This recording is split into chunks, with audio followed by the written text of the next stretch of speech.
Of course, is Gamer 1745 here. I hope everything is working right. Apparently so. Good. Now, I don't know if I'm starting early or late. If it's America, I'm starting late. If it's Europe, I'm starting early. So I'm cutting the difference in half here. But I hope a few people will show up and hang out with me today. We're going to start with just some setting up here a bit, maybe, before we really get into making an episode. Those are all the HQs.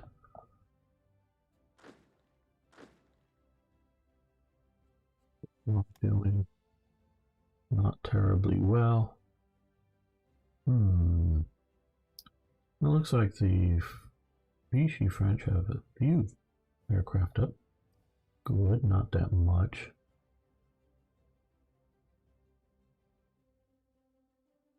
And no, I'm not going to send in, while we're looking at that, some of our pitiful little aircraft that we have.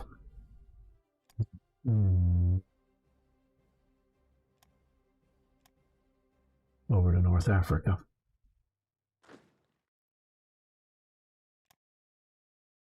I'll keep saying in my defense, I'm playing this game very fast and not the way it's meant to be played. It's carefully and in depth and whatnot. Okay, well, we'll come down this way, get close enough. Proper command influence.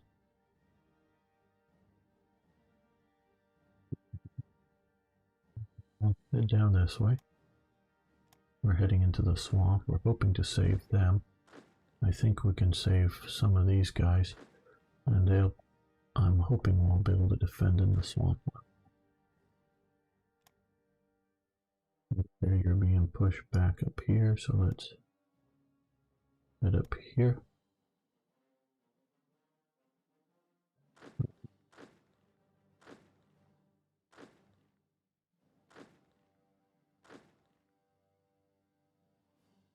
Well, SD police, you go to there. They're pushing us way too hard. We're going to lose that hex. I think we're going to move. Oh, we're going to stay right here. You guys move to there. I know there's no supply, but because I think that province is going to attack into there. And something there is better than nothing. Okay. Rycord Denmark. We'll put them under this here, and we'll send them up. Yeah, I think we're going to leave you guys here. Send these guys to here.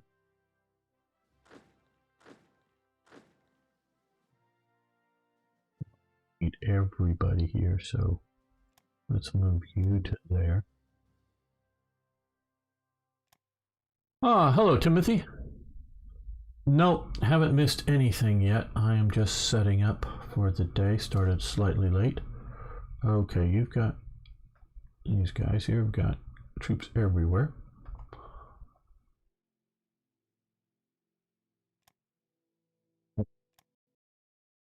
Already, we just had a crash. Damn. Not looking terribly stable. Restarting this here. Okay, so that means all that work I just did, I have to redo to save a little more often.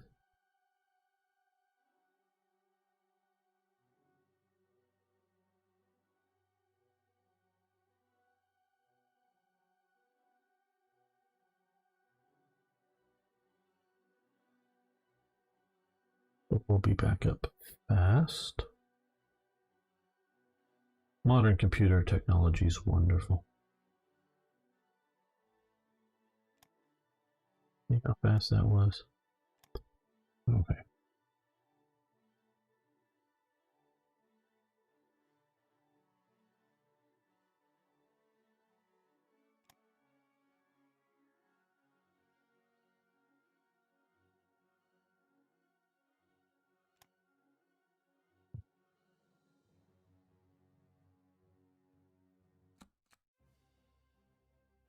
Go back to here.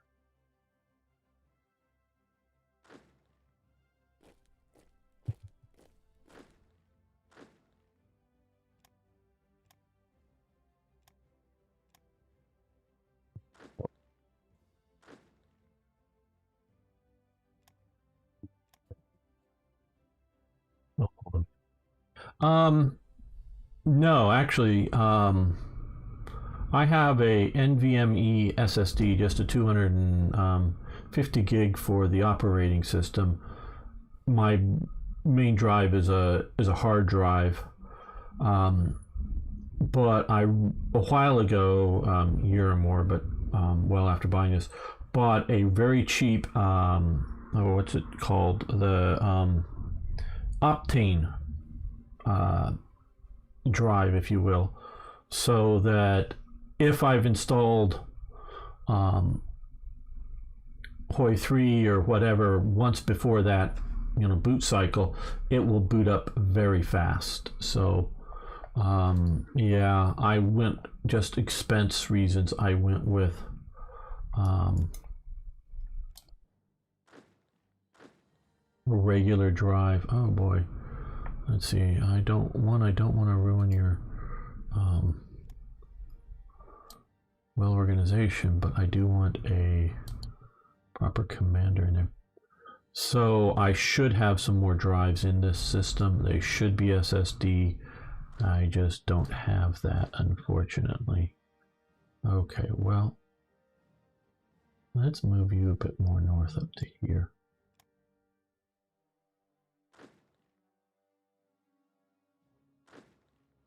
Totenkopf. Okay, you were attached over there.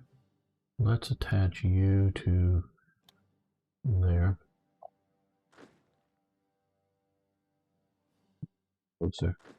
But we're having a bit more of an emergency up here, so let's send you up here. So, and I wanted a fairly large drive because of we're having a lot of fairly large videos. Being able to do that.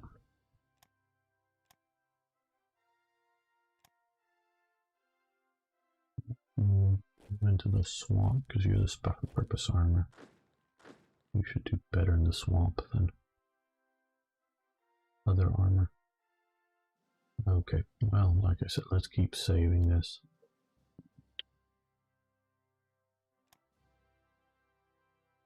Nope, did I already create one of those? I guess I did. Sort of randomly type things on the keyboard.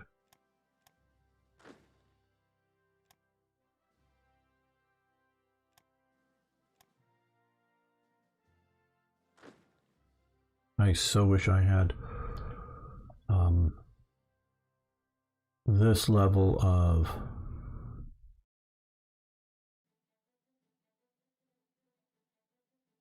you over here. Maybe get coordinated with that. Boot setup when I was doing a lot of my modding because of how slow. And I got every time you test something, you have to restart. Can't just do it. So boot up cycles are an important thing that will really take a long time, a lot of your time up. Especially when you're doing something and whether it works or doesn't work, and then you want to test the next thing, and then the next thing, and then the next thing, and then the next thing.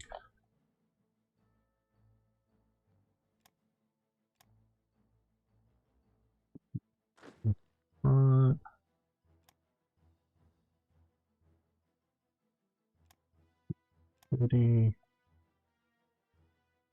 Oh, we are completely out of manpower. Well, I guess we can start.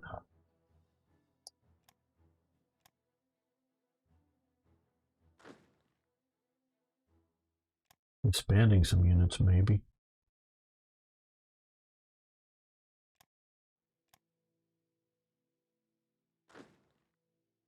I don't know.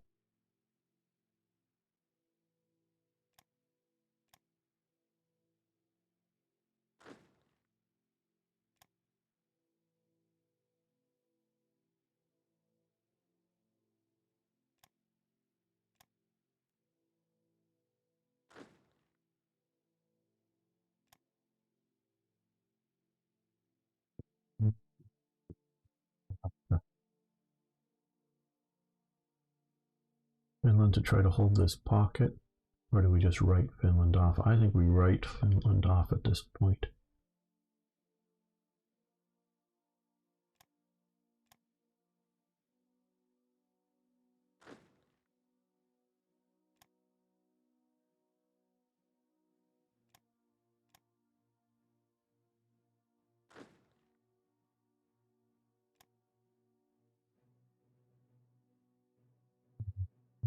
Maybe we need more up here than other places. The quality or potential quality of these units. You're getting pushed in here though, so let's.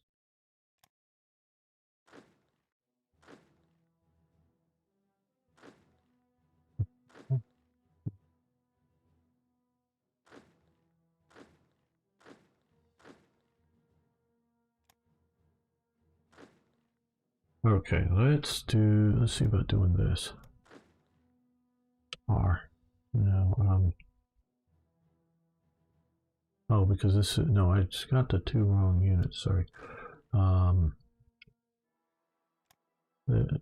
not this and this. R. R. Okay, well, there we go. That's better. Let's move you up to the front there.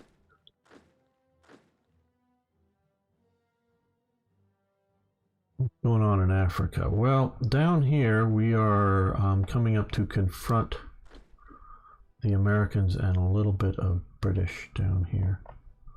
So we can see Britain sort of occupied. This is some of this is unoccupiable land, so they just sort of got control over it by getting here. But we've got to push them out. Now down here, well, they've been pushed back a bit by the Italians. Have been pushed back a bit by the British. Well, I'm not sure whether Italy should send more units or not, just because of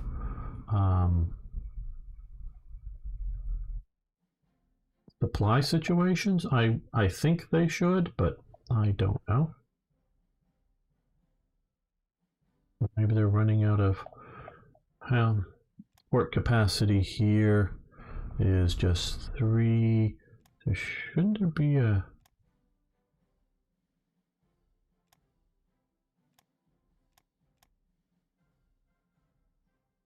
Shouldn't either one of these be the main Asmara here? Shouldn't that be the main port, not down here?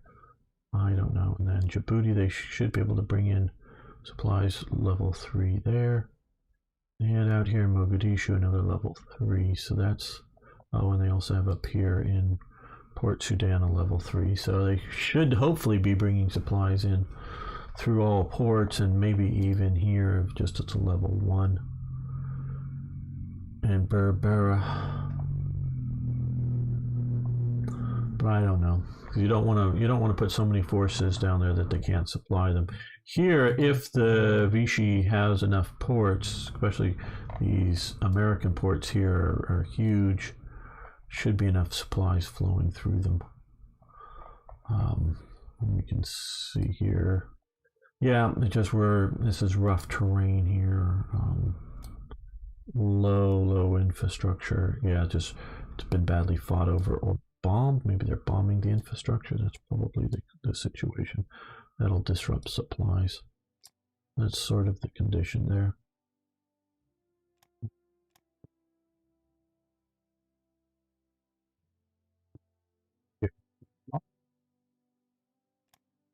Okay, so back to this. We need to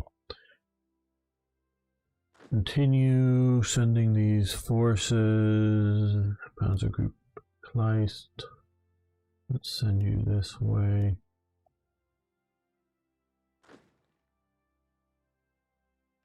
Mountain troops. Well,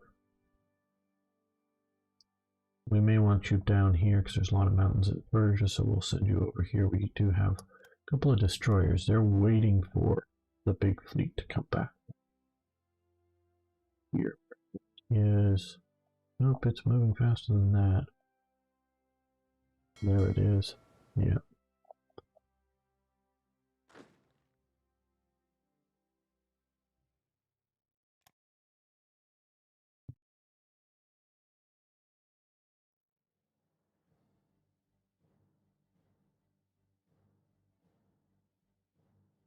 Well, I don't even know whether I should be...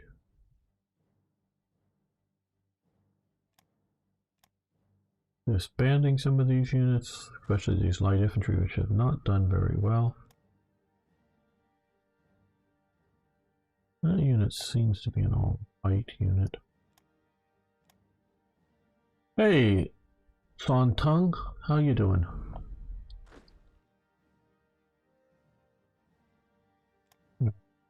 Is everything okay? Get you guys down.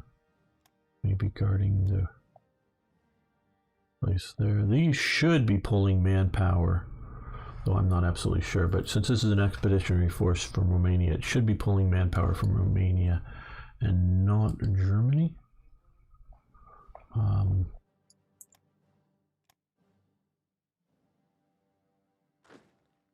Even though the units may not be very good, at least it's not the manpower that it's not draining on my manpower by being in existence.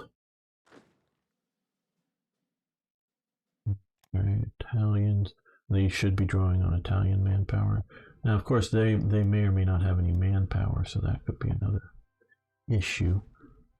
Those nations. Okay, that looks like all those that needed to be Wallonian Legion. All those, because these units formed with very little manpower, I think. Well,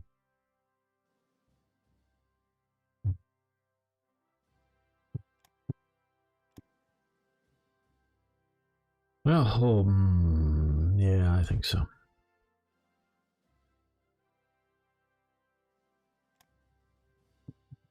Units here. Oh, I'm going to save this again. Really want to save games. Okay. I want to look over here at these. Okay, that'll be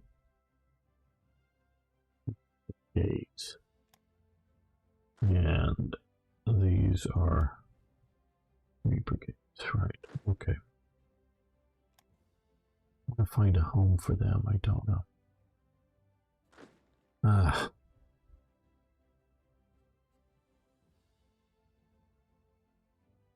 Okay, well.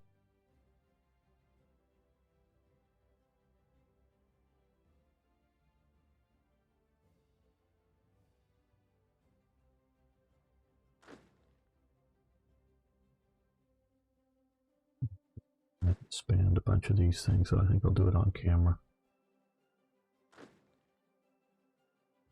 Right, okay. I wanted to look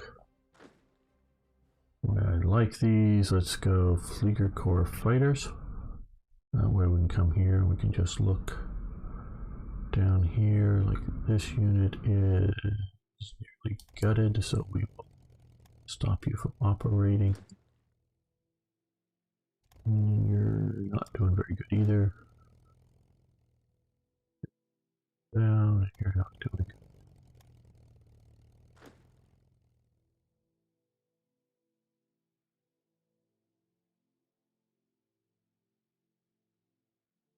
See, they're doing good. So let's put them up. Engage the enemy.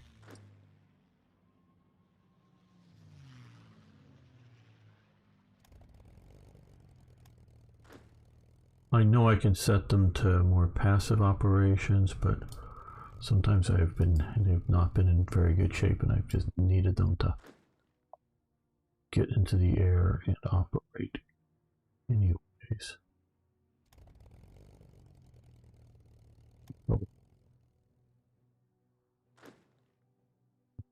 2 more units that have already been destroyed.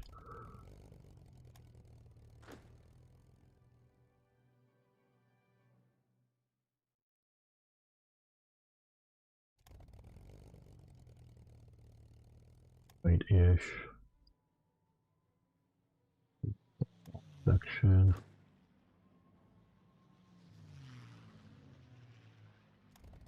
Okay, you're doing pretty good, just don't have good organization.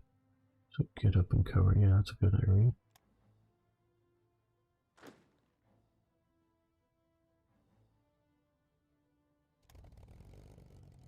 Good enough.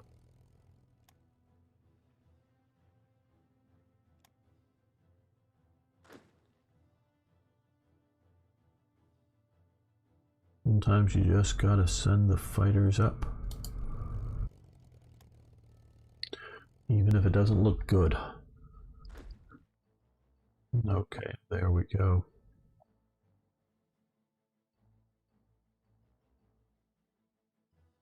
Okay, fighters.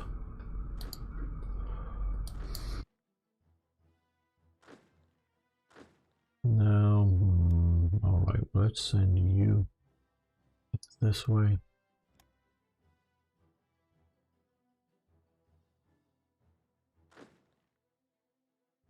I was going to send you up to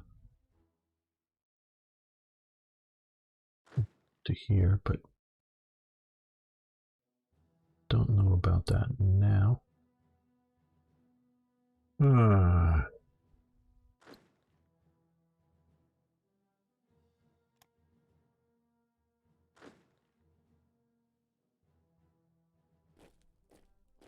Fall back to there, you fall back to there, we've lost. I'm going to try to evacuate what I can here.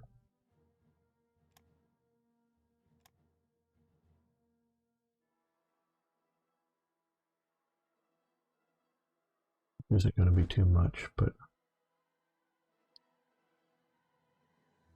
a lot of the units have already shattered and gone somewhere else. Oh, there we go. Save this once more. All this work. And I'm going to restart the program just to keep it as stable as I can. So yes, your screen will be going black. But I am still here and things are still fine.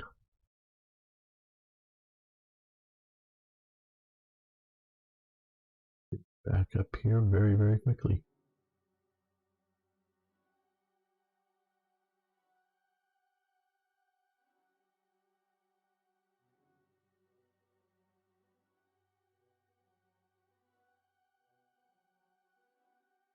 And you should be seeing things very soon. Other than black. Maybe you're already seeing things and you're just delusional. But then, hey, I might be too.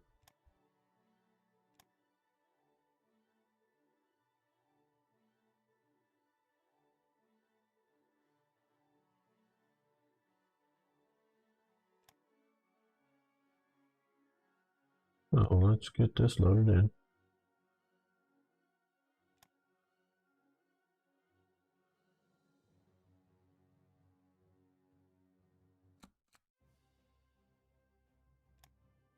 Okay, well, we're going to start making an episode here.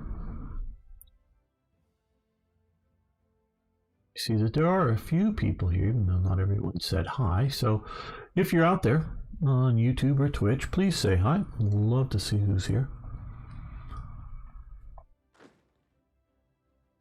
Right.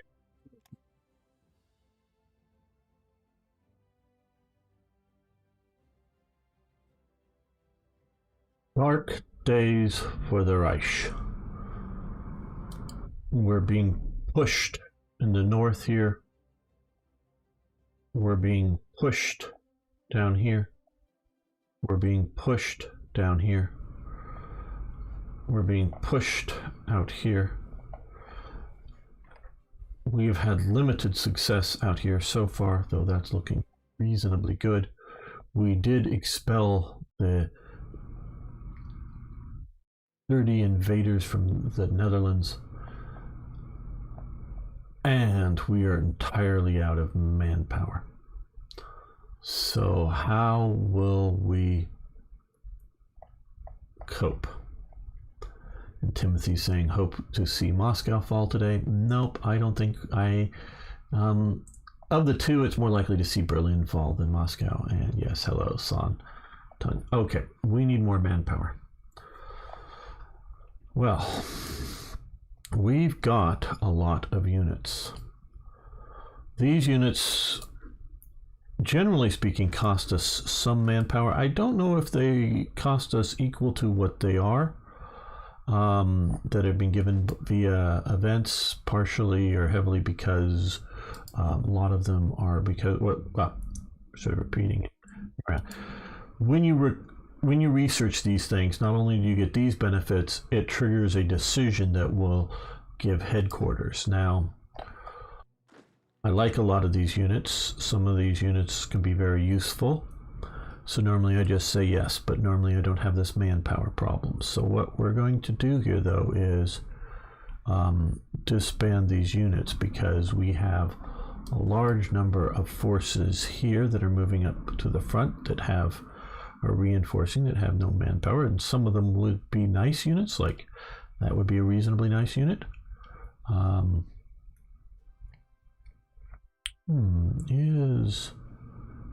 want to see here, the 10th one of the divisions that can upgrade. So let's go through some of these and disband the unit. That gave us 3 manpower, which I didn't expect it to be any more than that.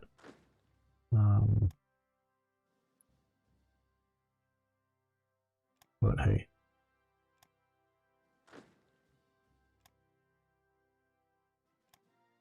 Some manpower is better than no manpower.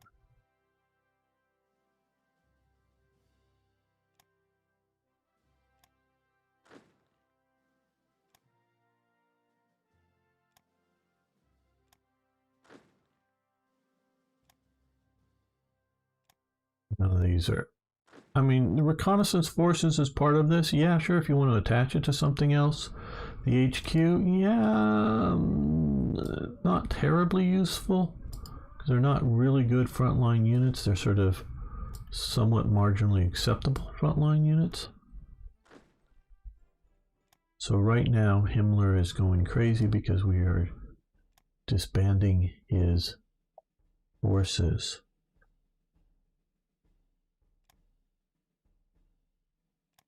That the trucks and whatnot aren't useful, and the armored cars they are, but just right now we're just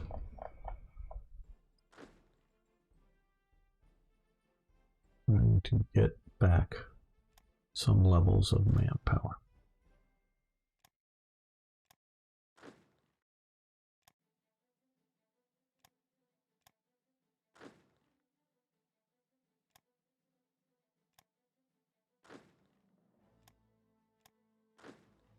So a lot of these stacks cost, I think, like 5 manpower when you get the 2 or 3 units. Yeah, none of these are just Panzer HQs, all right. Hey, Lawless. How's your day? Yeah, the armored car is sort of useful, but not to justify keeping it.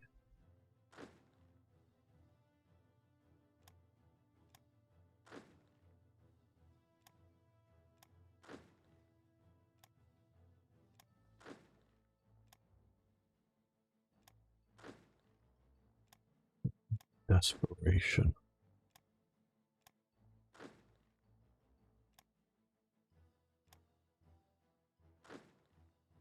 We have a bunch of these Luftwaffe units here. Yeah, we don't need all these Fallschirmjäger units. Now this is, let's see here. Okay, we don't have Opfall Blue is why we can't do this yet.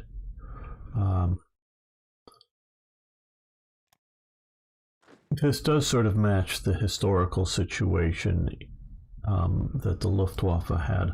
Lots of personnel.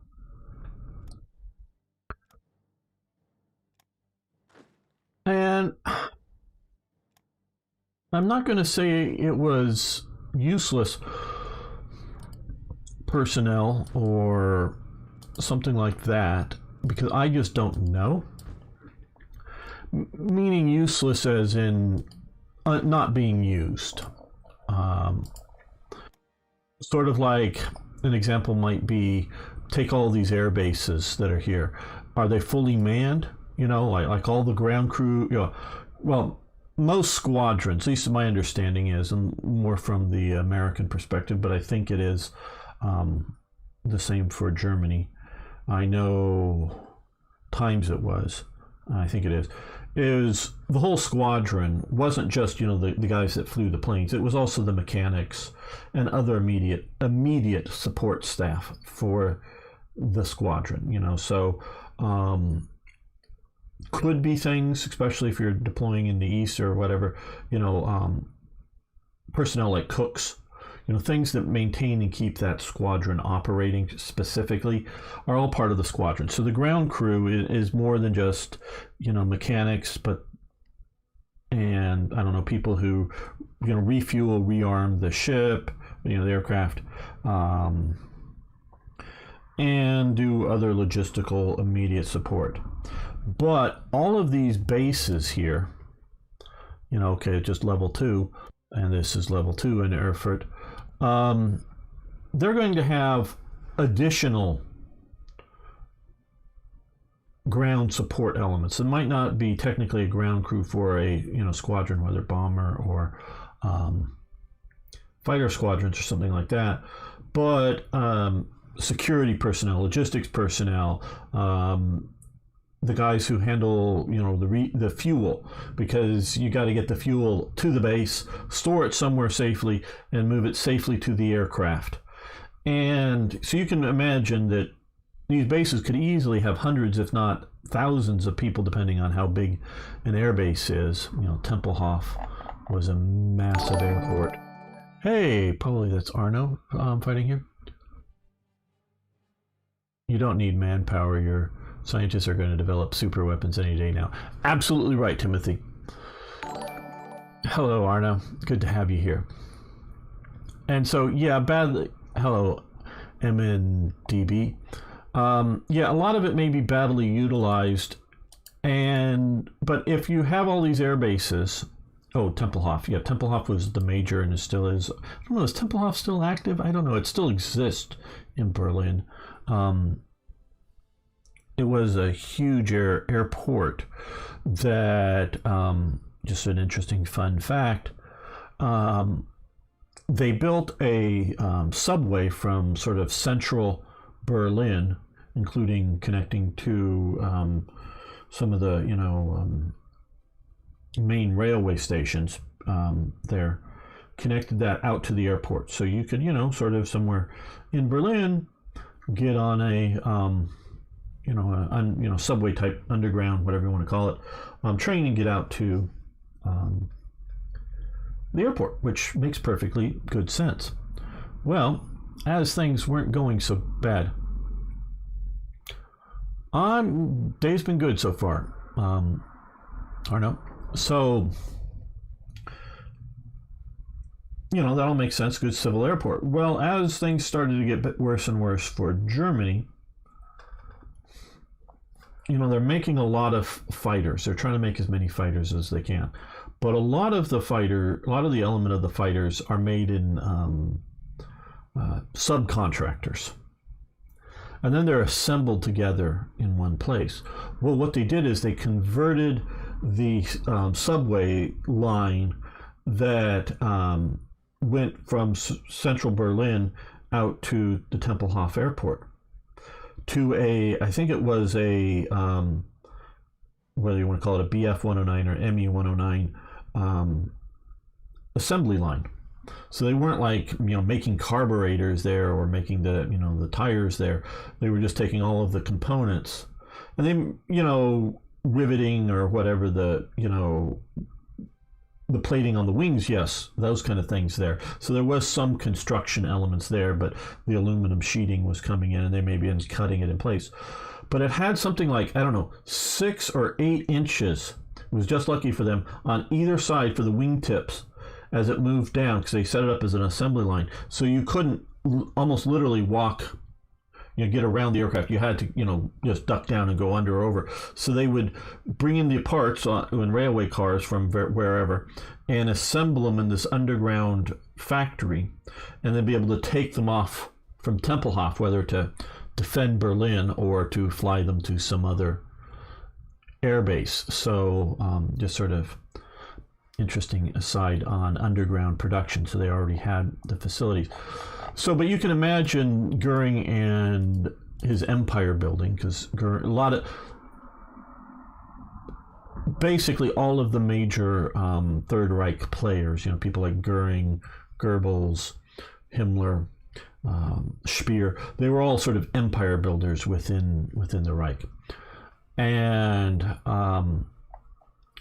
Goering is recruiting manpower from drafting manpower from the early days of the draft and whatnot in Germany. So he's constantly getting bigger, and whether it's well utilized or badly utilized, like MN is saying, it's being utilized. And so long as it's not really a question, because the German army, I don't believe, someone can correct me if I'm wrong, the German army in, say, 1941 at the invasion of Barbarossa and going into the Soviet Union, isn't really limited on its size by its manpower. It's limited on its size more by what it can equip. Because I know that the Germans are, once the war starts, they don't have enough pistols. They never have enough pistols through the whole of the period. Now, some of the various foreign manufacturers of pistols sort of start and stop, to my knowledge, of production. I don't quite know why, and it's probably different whys in different cases. Some it might just be allocations of materials, things like steel. Some of it might be switching production to other things, rifles or submachine guns or machine guns. So it could be other switching back and forth. But I know that the Germans use just about every single, we'll use these terms for it, 32 ACP, 380 ACP, and 9mm pistols it can get its hands on. Any one of those it can get its hands on, it uses, captured or otherwise. Meaning domestic production. They get in production first off. It's continuing or completing the assembly of Browning high powers that are components that are made in Liège, and then continuing production afterwards. The Luftwaffe, and particularly for the paratroopers, really liked the Browning high power because it had depending on the magazine, 12 or 13 rounds per magazine, so that was really good for them. So they liked it. So any sort of gun, so Austrian guns, the what I call the Radom, after the factory name, that's sort of what the American called it. But I forget, VZ or whatever, the Polish 9mm pistol that is vaguely based off of the 1911. It sort of looks like one of those, but that's a 9mm. And during its production cycle, the early ones are like the Polish production. Then they start simplifying things because it has lots of safeties and other somewhat unnecessary components in it, on it, both. So they simplify production. So Germany needs every pistol it can get, and realize they're supposed to. Every single machine gunner, guy who's carrying ideally an MG34 is also supposed to have either a Luger or a P38. So for every MG34, in a practical sense, not in an absolute sense, but they're all supposed to make a pistol. So Germany just does not have enough pistols, period. They don't have enough rifles. You see sometimes Luftwaffe troops clearly carrying Mosin-Nagant rifles in the Eastern Front. Now these troops may not be thought of as like some of the Luftwaffe divisions that are created later. They just may be Luftwaffe ground personnel that are also set up to be, sort of security operating in the East. So they just don't ever have enough guns. So I don't think the German, and specifically not the German armed forces, but the German army, at least not in the beginning, is limited by its size to its manpower. It's more of its weapons and production. So under these circumstances, Goering is recruiting a lot of personnel, but you don't need all these bases. You don't need all of these logistics personnel, all of this stuff working everywhere. And there's basically getting to 42, 43, around this time period, like we're having here, a demand for more manpower, a serious demand for more manpower. And it's sort of an ultimatum put to Goering. The initial one I think is more, because I'm trying to remember what I read, and it's been many years. I think it was more like, hey, we need to shift a bunch of manpower out of the Luftwaffe to ground forces. And Goering is sort of like, oh, no, don't do that. We'll just have Luftwaffe ground divisions. And, sort of like, which is long pre-existing at that point, the Hermann Goering division. And of course they had the paratroopers. We'll just have field divisions. And they didn't do so well. More of a training issue and a command or training of officers issue, I believe. So he doesn't, to the best of my knowledge, really give up any manpower. It's just converted to ground units.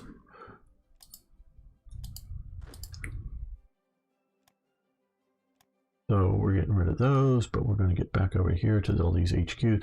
Part of the reason for these HQs here is a standard HQ is not paradroppable or air transportable. So they've created a bunch. If you want to have a core command be able to be dropped somewhere in, or just sounds about right. Funny enough, during the 30s, even top priority units like Nice Guys, Ike divisions had equipment problems. Okay. And that's a different equipment problem, particularly in Ike's division. In the 30s, it didn't exist. Yes, Ike had the Totenkopf, but it wasn't Totenkopf like the division. It was the Totenkopf elements were, let me say this in a way that hopefully the bots at YouTube won't get upset, camps in which people concentrate in. If you know what I mean, guards for those camps. In the 30s, now where in the 30s you do have elements like Liebstandart and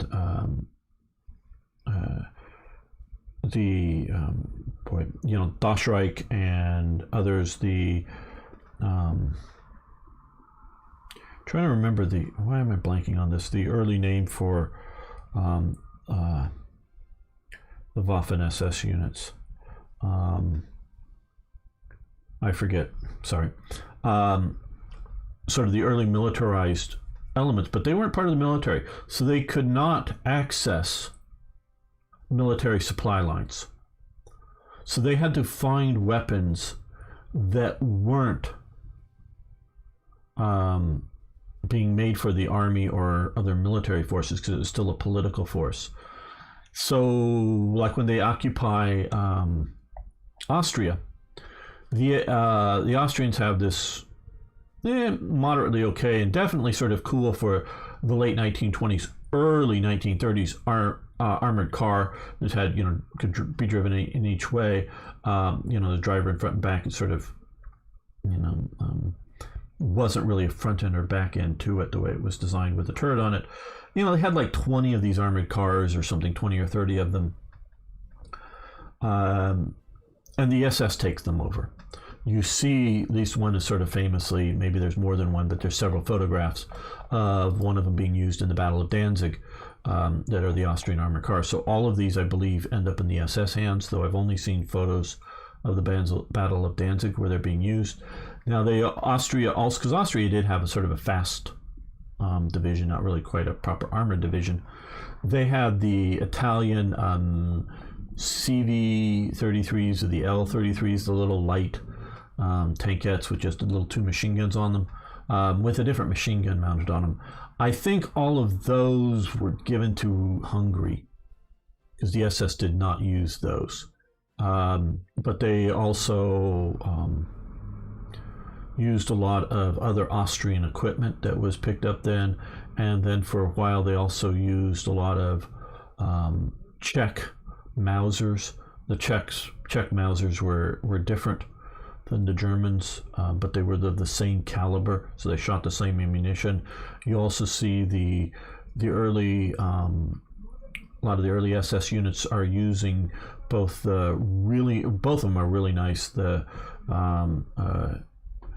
ZB-26 light machine gun with the mag, and I forget, I don't know, I'm going to say ZB-53, but that seems wrong because it's, I think, a post-war gun. The sort of the tripoded good machine gun, but looks sort of awkward, Czech machine gun. They're using a lot of those in the, now that's late 30s, early 40s, because they're getting their hands on them, because it's sort of that sort of reasons. Is they also use Belgian Mausers. Yes, I know they did, though I'm not sure at the time the standard Belgian caliber, whether it was 7mm Mauser or 8mm Mauser. Germany uses the 8mm or 7.92. You can use those names interchangeably. They refer to the same caliber, but they used, eventually Germany is using everything it captures. If you're whether you are a Heers or Army unit, or whether you are Organization Todt, armed elements, more security than combat troops. But whether you're any of those types, or you're like a Kriegsmarine, naval personnel, or Luftwaffe, and you're stationed in Norway, you have a good chance of being using a Krag Jorgensen rifle, because there's enough of that ammo locally, and they're not doing a lot of training or practice with it, so they're not using up a lot of its ammo. I don't know how much. I don't know that they really keep much of that caliber in production, but so they use that locally. And similarly, in places like the Netherlands, Belgium, and France, they're using captured equipment locally, like that 7.92. Yes. Okay, so if that was the standard caliber for Belgium at the time, because I know Belgium, again, that's FN. They're cranking out Mausers for all over the world. Being sold in South America, being sold in places like China. They're being sold in various non-European countries, as well as fulfilling contracts for smaller nations like the Baltic states or others. Though I think it was Lithuania. The Germans captured a bunch of 7.7 or 303 caliber weapons, so they were buying those from Britain, Bren guns and Vickers. So they were using the British caliber, which sort of, the Germans didn't use until it got sort of a bit more of an emergency. So if you're talking about non-standard weapons, either they're using non-standard calibered weapons for the Germans. they're either using them locally or as last-ditch emergency sitting. Correct. I've seen images of Germany using Dutch Mannlicher carbines in Berlin and other places. Now, at the end of the war, the Volkssturm, they're passing out all kinds of guns. And you see them, you know, being marched around. Well, they warehouse just about every single thing they get their hands on. And normally they're capturing what we as civilians would consider large amounts of ammunition. But when you're talking about a world war and the consumption rate of ammunition going on, just to give an aside, I think it was 5 days, but maybe it was 3 days. Somewhere in like 1942 or something, Portugal does a study, and it figures out, I think it's 3, but maybe it's 5 days. They figure they have enough ammunition for their army to use it vigorously in combat, or whatever you want to say. I'm using the term, but using it in a active sort of way for like 3 to 5 days, and then Portugal was going to be out of ammo. So if somebody invaded us, we can fight for 5 days and then we're out of ammo. Now this includes things like rifle ammunition, machine gun ammunition, and artillery type ammunition. They're going to quickly use that up. Now I do think that after this study, Portugal does what it can to try to increase its ammo, but a lot of these nations don't even produce their own ammo. They're buying them in what we would consider, again, huge volumes, but that's only short durations of active combat.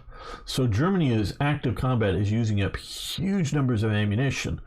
So when you're talking about garrison troops who aren't shooting much and they're getting ready for the British raid or whatever like we had here, and then you're going to fight for 5 days or 10 days, well, yeah, you got plenty of ammunition for that. And an occasional get out on the range and shoot a few rounds just to keep skills up a bit. But if that's fine. But if you're talking about going on to the big fronts, you don't want to use those weapons, and so they're passing them out by the end of the war because they are going to just be used for 3 to 5 days, and then that city's going to be taken. So it's just sort of like emergency use. All right, enough talking here. I know we haven't gone. I'm going to save this again.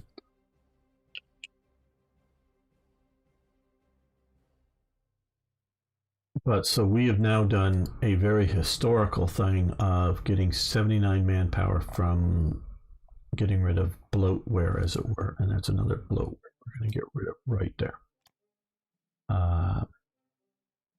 So manpower and a bit is our ICs, are our limitations right now. Okay, so let's start the clock going.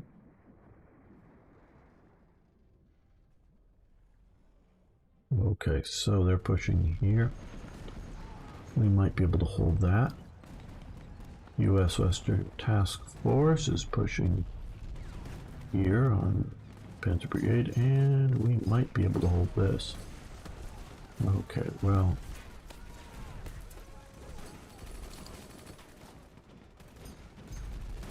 part of the reason I want to leave this HQ in action is because we have a very good overall commander, and he does have a full cavalry regiment to actually be in combat, but he's taking losses.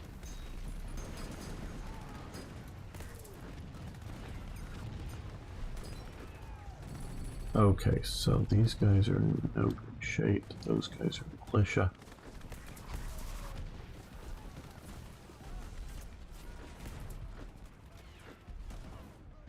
We're being pushed back. If we can hold here, that would be lovely, but I don't know if we will be able to hold here.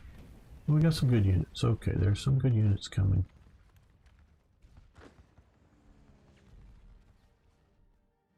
No, Koff Group A here, you just come to there.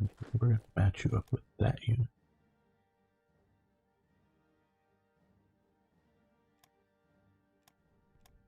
Yeah, you're going to keep shooting up there. Now, how are we doing here? They're retreating back to here.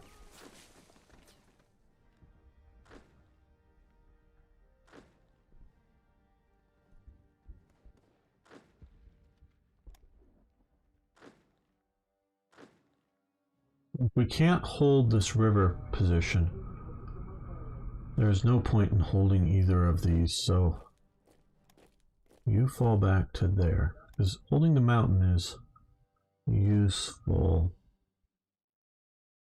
What are you facing? Okay, a single brigade. It's gonna...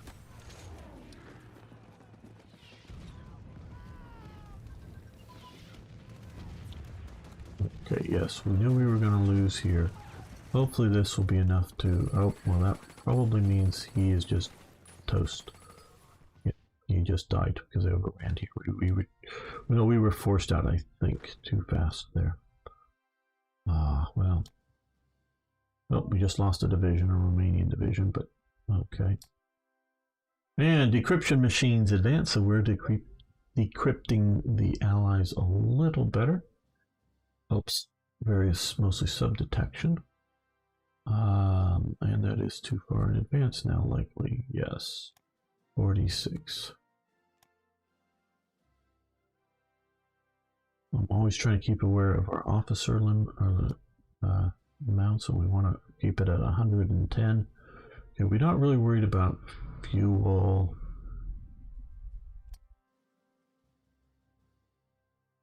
Yeah, that's down our manpower, and we don't want to do that.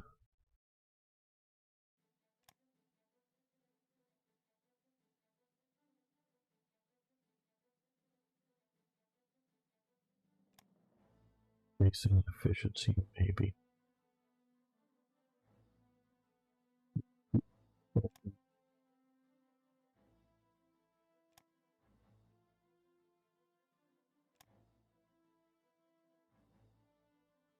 Ooh, proximity fuses. We want to do that, yes. Something that the Axis never had. Scientists to the rescue, yes, hopefully. Technology was rather important in this war.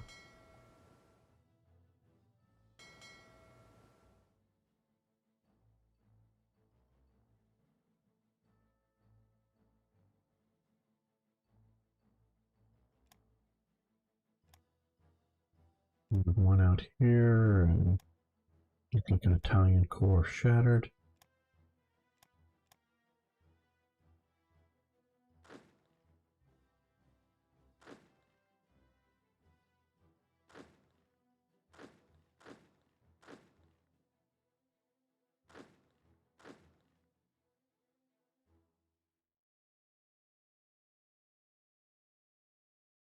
Okay, how are we? Let's see what and how we're doing here.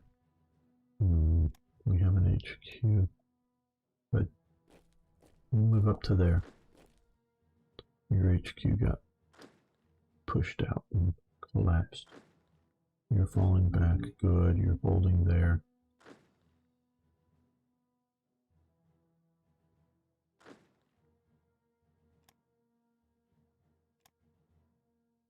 Yeah, maybe we should set up a little more local. Okay, you guys are just holding the port, which is useful. Yeah, a lot of these guys have been badly shot up here.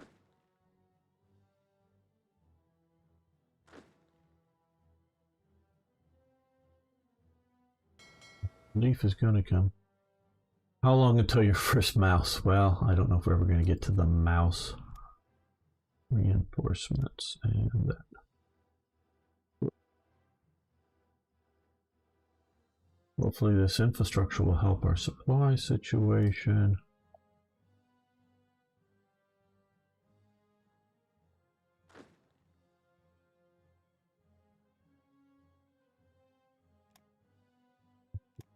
There. We've won there. Mostly, I mean, here has been sort of the not, but mostly we are able to win if we have enough supplies.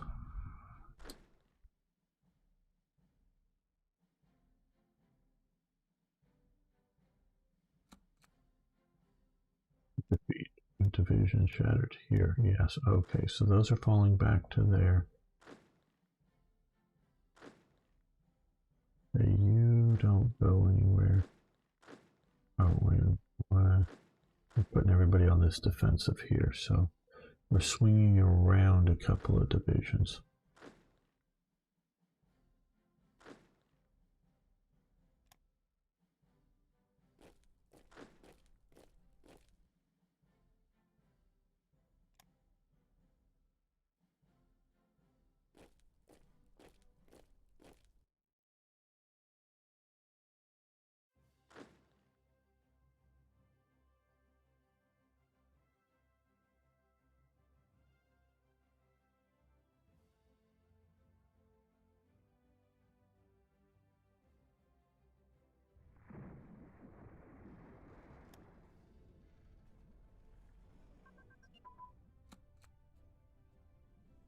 All right, CAG pilot, I should say. Yeah, we're gonna let that continue because that is helping our naval. And another province is lost. Okay.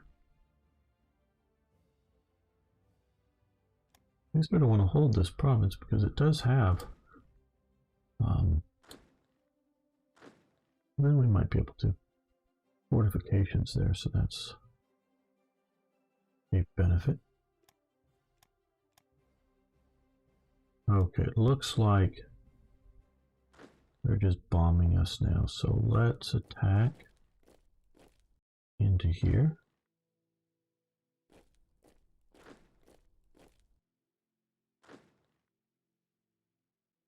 Everything.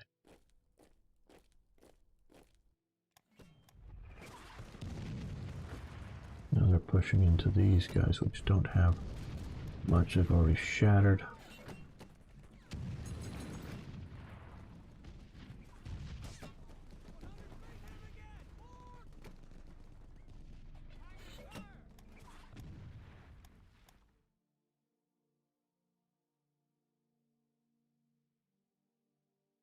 Now, I'm going to push across this river. It looks sort of like it, but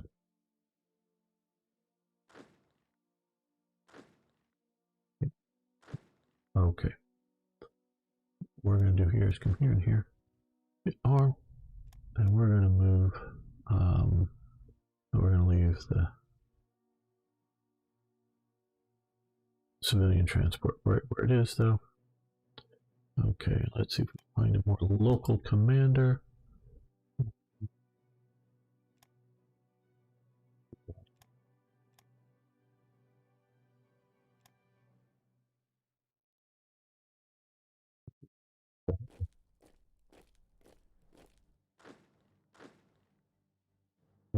Well, these guys have made it here. Good.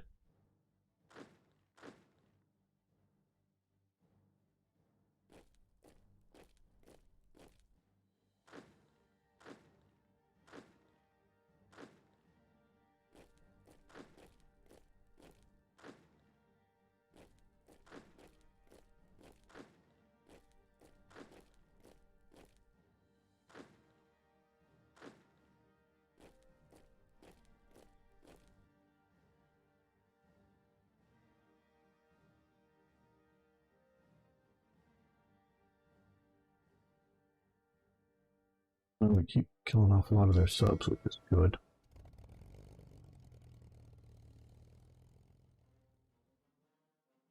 And the ships are here. Okay, good. We are, and we're going to move over the destroyers over to there, and nobody else close at the moment. So we'll put you weak, but we're still going to put you on, and you're very weak too. Okay, well, we're going to get you going over to here.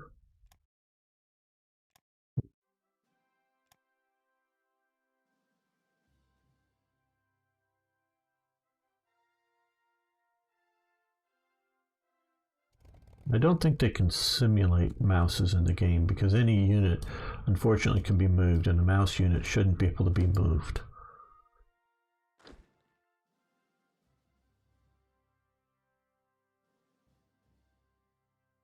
So slow.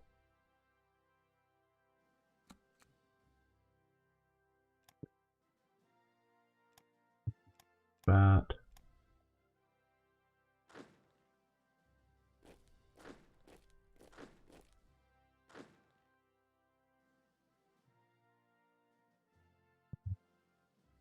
He's going to lose very fast too. Oh damn, they're going to be across this river very, very quickly here.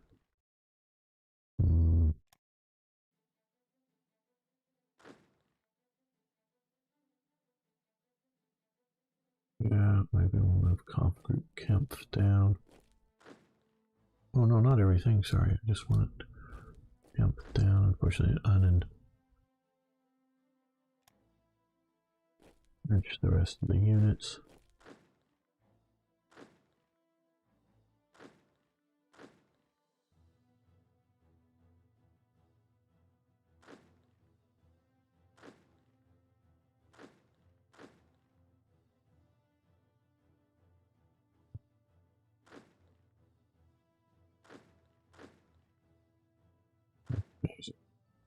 Wish I had better fighters coverage, I should say.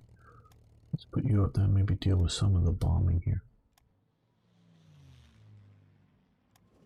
And yes, I should be using my bombers better, but still. I love driving my mouse in World of Tanks. Cool, Timothy. I enjoy driving my mouse in War Thunder, but obviously that isn't real life. Let's see if you can get back there before. These guys might just be able to make it to there, but maybe not before this collapse happens.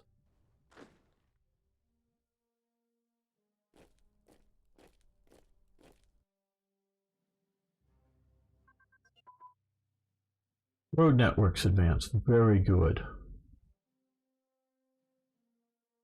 Which supply transfer cost goes down, supply throughput goes up by 15%, and supply production up 0.6%. Okay, very good. I guess we continue that now.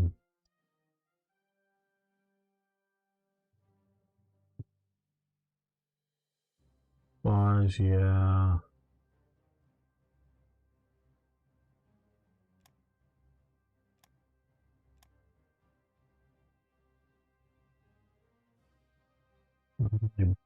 I've never really played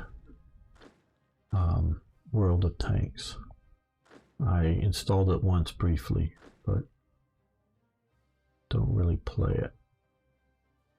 Okay, we got some units there. You move up to there.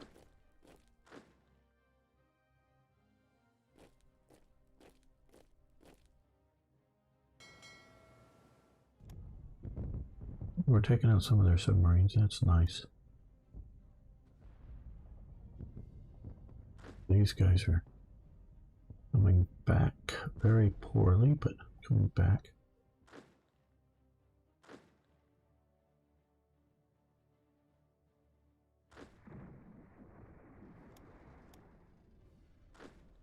We knew that was going to be lost.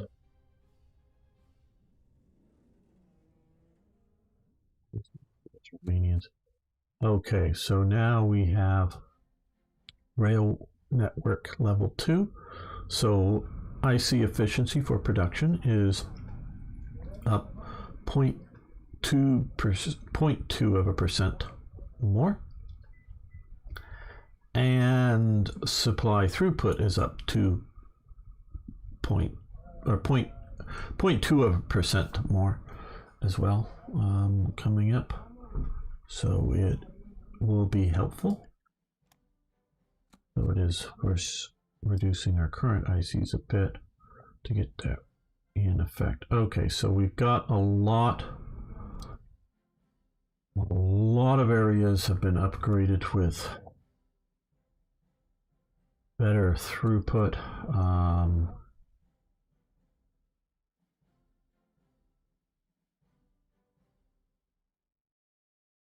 Okay, we need, well, we have very little manpower. Well, I don't want any more ground units. What is the manpower? 1/10 of a manpower. Okay, so that won't be too much. Let's start production on 6 more units of air power fighters. Move these guys down to the bottom here. That will help with that. We do have some heavy armored units there. We've got some heavy armored units here. We don't actually have any Tigers in the field yet, but we do have them in production. All right, so some of these areas are getting a little more supply throughput coming through here, which is good.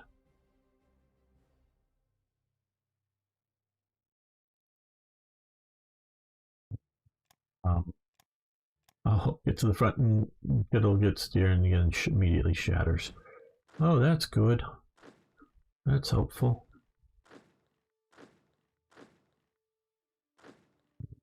Well,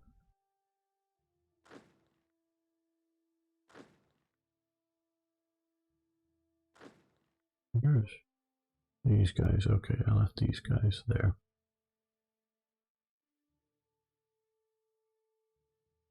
And right now, if I keep moving forces into this, into Kopel, the overwhelming attack and coming in piecemeal is just not going to be a successful thing. We're going to move you up here because you're okay, a decent enough unit, maybe. They're not going to hold there. Nope. Some of this armor units there.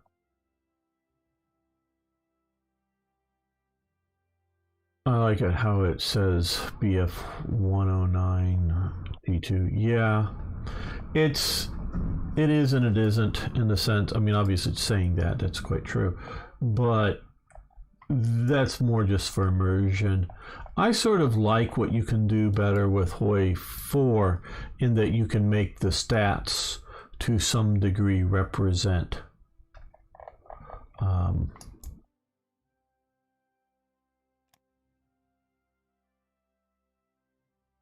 the aircraft involved or the tanks or whatever, you know, the percentage of. Ooh, we could maybe do that. Hold on.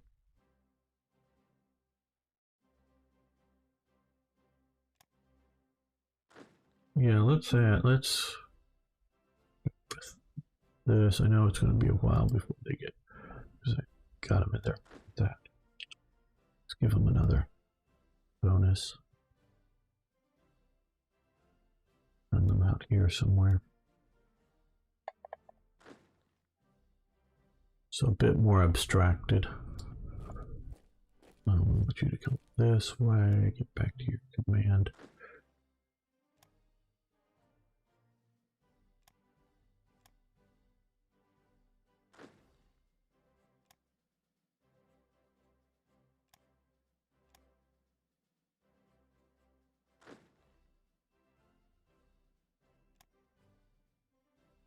Back to your troops.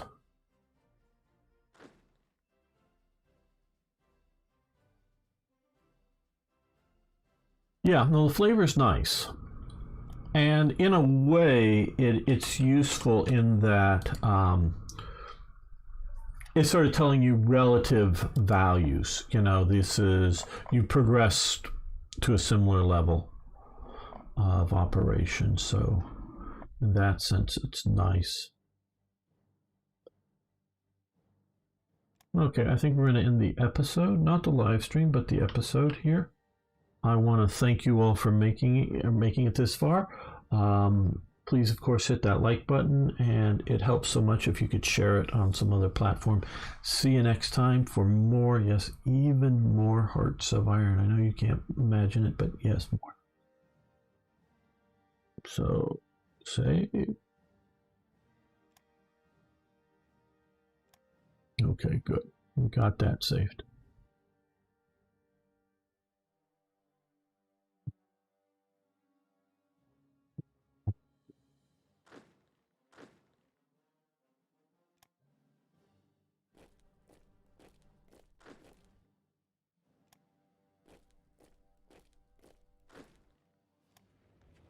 looks like we're pounding on them pretty hard, which is good.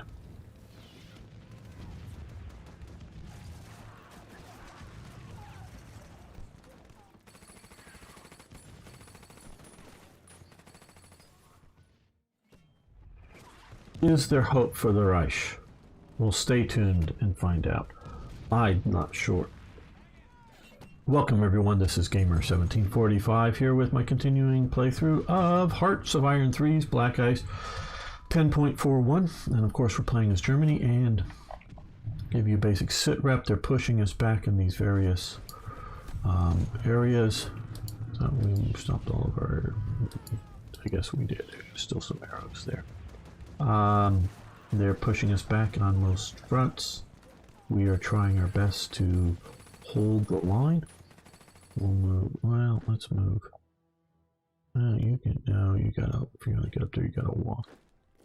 You can move up to support them. How are you doing? Not well. So you drive in to support that. Hopefully, we can keep Persia in the war. Sure thing. Sometime I will do that, Arno.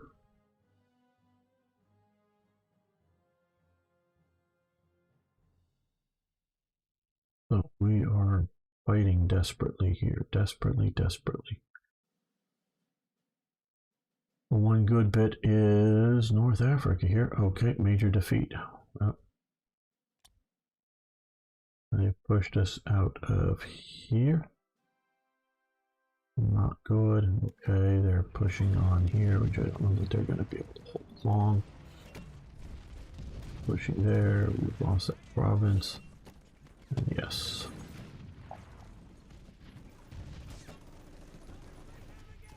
Make some more submarines. Okay, our forces are under attack. Damn. Okay, well, what we're going to have to do is move these guys. Oh, they've already taken those guys out. Okay. We're just going to move off shore. Hopefully, Schroner can get his. Division retreated in time.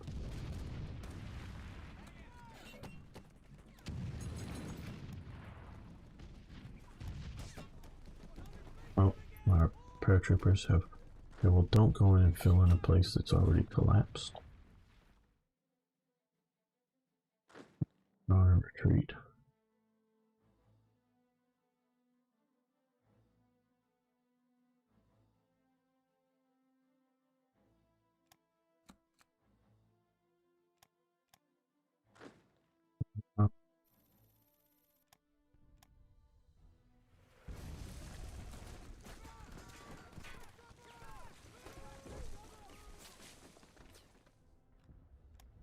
Spain, what would Spain like? Energy, you may have all the energy you want.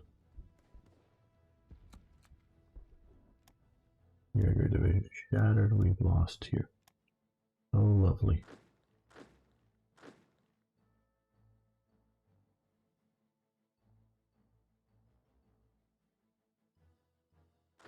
On the retreat. He was a bastard. Okay, you're all here. So you retreat out to the ocean. Come on.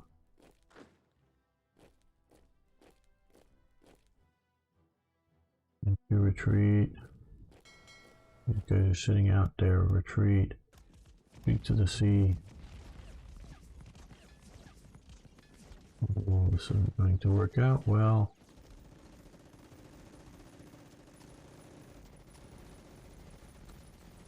Okay, we're now got gold effect. I think that is because the Japanese out here have now secured somewhere with gold. Thought it was this one. Maybe it's okay. Rubber.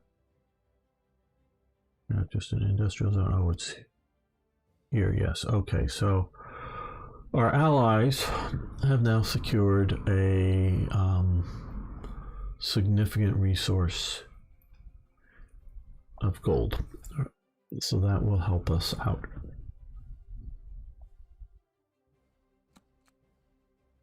That gives us more money coming in.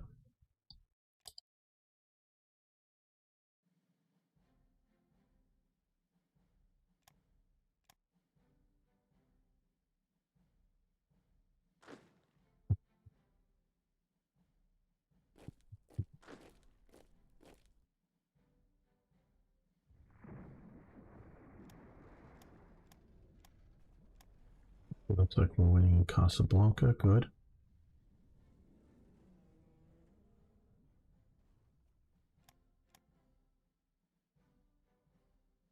Why won't you retreat to the ocean? They have auxiliary transport. Oh, I know why. I think it's those liners. Liners can't do naval invasion, maybe? That could be the problem. Oh, no, I don't want to. You weren't really set to do naval invasions.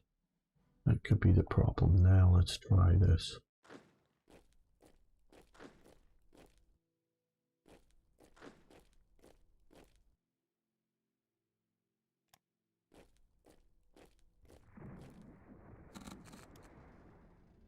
Okay. I'm fewer resource. Okay, resource armor build speed. We've lost the effects. Okay.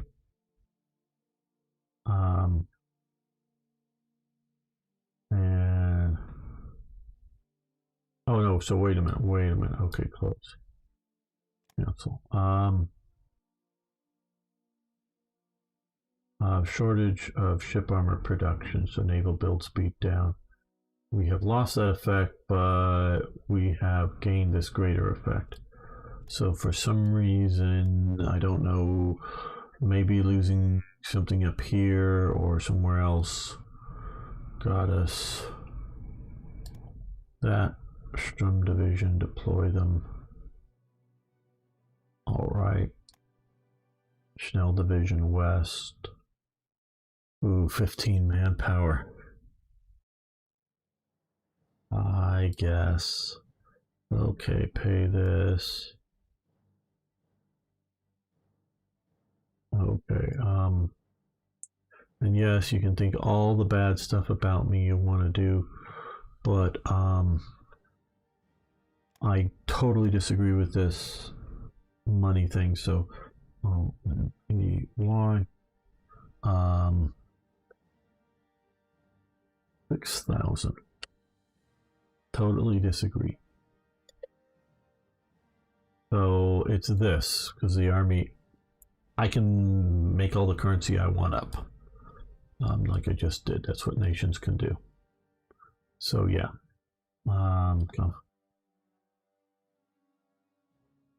okay, good, I guess. Self group wit and self group Meyer. We'll look for those in a moment. We can substitute resources with a new synthetic factory.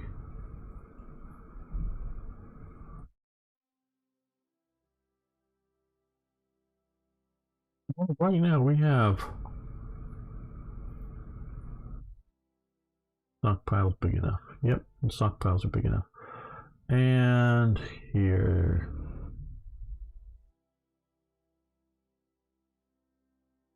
We're going to reorganize because we have a 90% chance, I think, of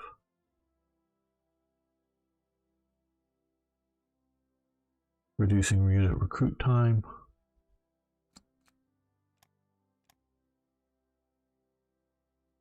Go. Now. Oh, good. We got a Panzer division. Where do we deploy it, guys? Where do we deploy it? They're coming back. They're sort of beat up.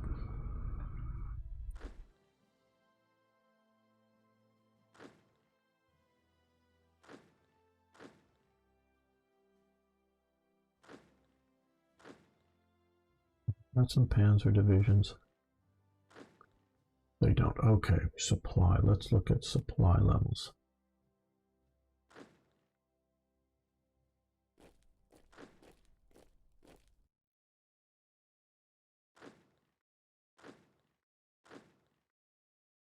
I guess we can deploy it here because we want to have it in supply.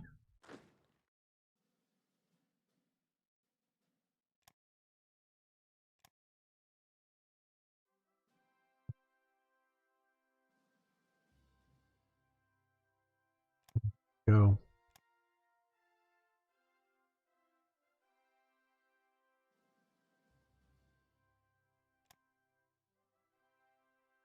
Okay, now they got to get organized. Hello, Chrono Knight. How you doing?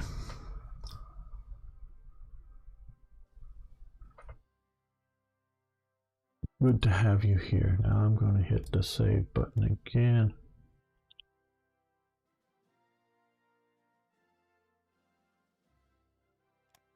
Because Arno would like to see some of the flavor things here, and I just in case things crash out. Right, well, for infantry type weapons, they consider us having the Sturmgewehr. That doesn't show us. And the, it would be the Car 43 for mountain troops, paratroopers, the FG 42. Yeah, another, or yeah, Car 43, MP 40 for those guys. PPSH is there for the SS because they're using a lot of captured weapons.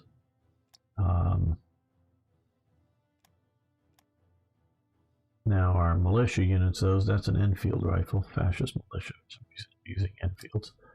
Tigers are our standard heavy tank. Light tanks are still the 38Ts.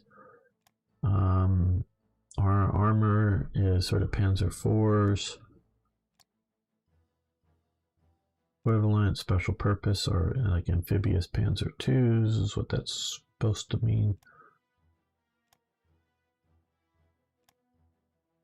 105mm mountain artillery or 75mm rockets, self-propelled artillery, the Sturmpanzer 38T.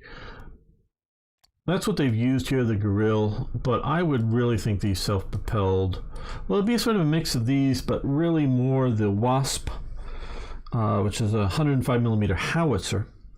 This is a 150mm infantry gun, but the Wasp is a 105mm howitzer, or the Hummel, which stands for like Bumblebee, is a 150mm howitzer, not a 150mm infantry gun. Yeah, so 75 for medium artillery. It's a bit light. Schwer artillery here, which is, it's counting a sort of middle is 50. Heavy AT, well, just 4.7 millimeters. Regular AT is tank Gewehr, 1918, really? Okay, Pack 43, medium TD is the Stug.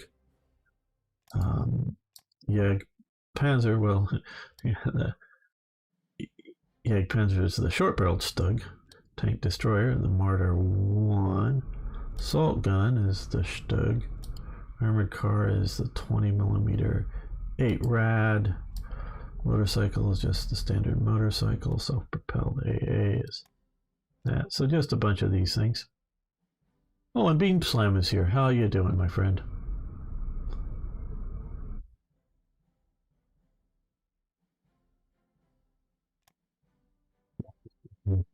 A bit of a flavor idea here for those watching. Somewhere, those aren't directly what is being modeled, if you will, but it gives an idea.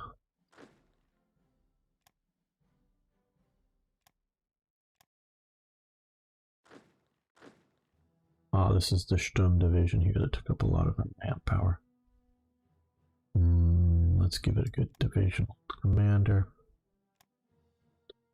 We could use him up here.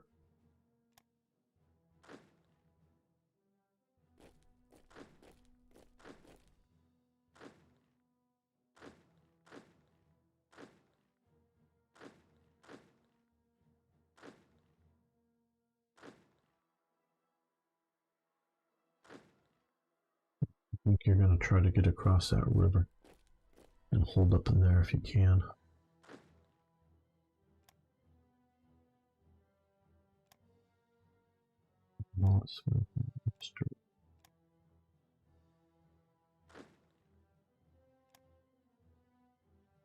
I'm really looking forward to trying out the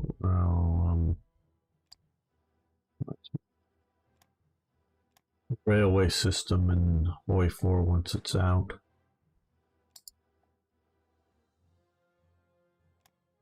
Let's see how well it works. It's been a while since I've read the dev diaries on that. Let's just see if we can get you into theater here. Enough so that you can issue command influence. You can come down here. Next big shipment of units to Persia you can get on. Could you prioritize reinforcements to good units? Yes, I could. That would definitely be a thing. I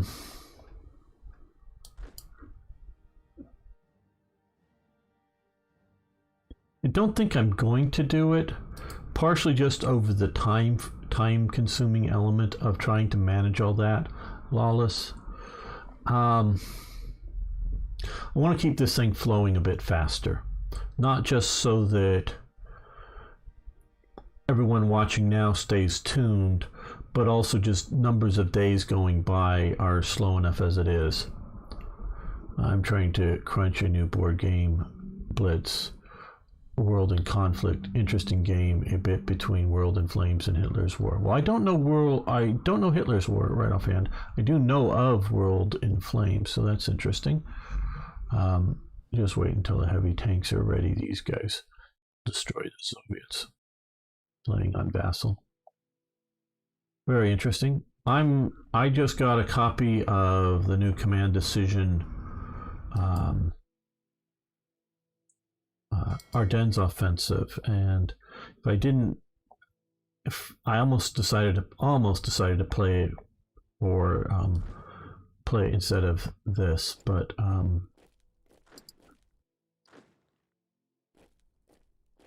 I thought it may be better to keep going with this, but that's a new thing for me. Want to learn that game a little better. These guys are so badly shot. Well,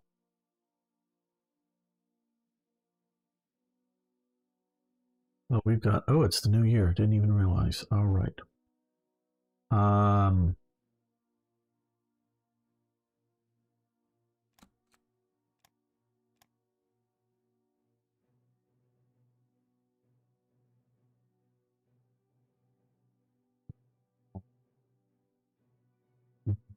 Support. We're doing well. How are we doing? Well, yeah, we're doing very well there. So,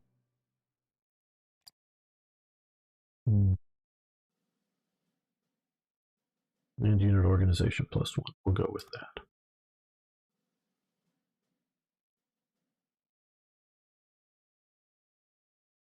National focus.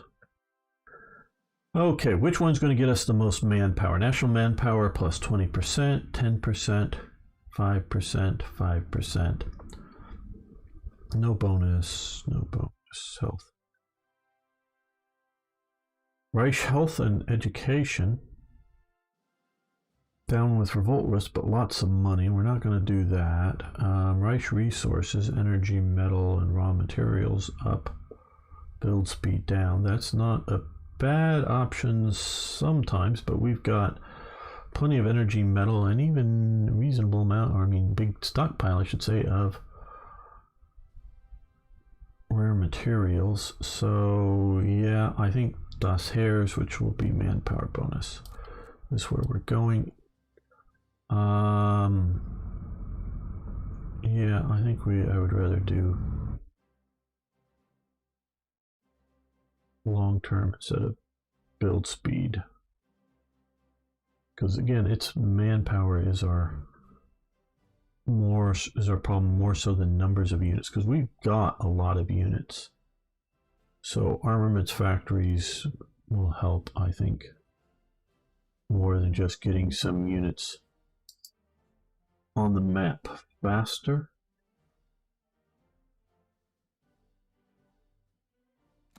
Economic boost, though, I think we're going to go with short-term economics boost.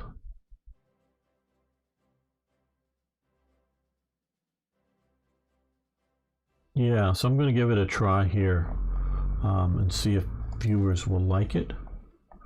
Not live though, but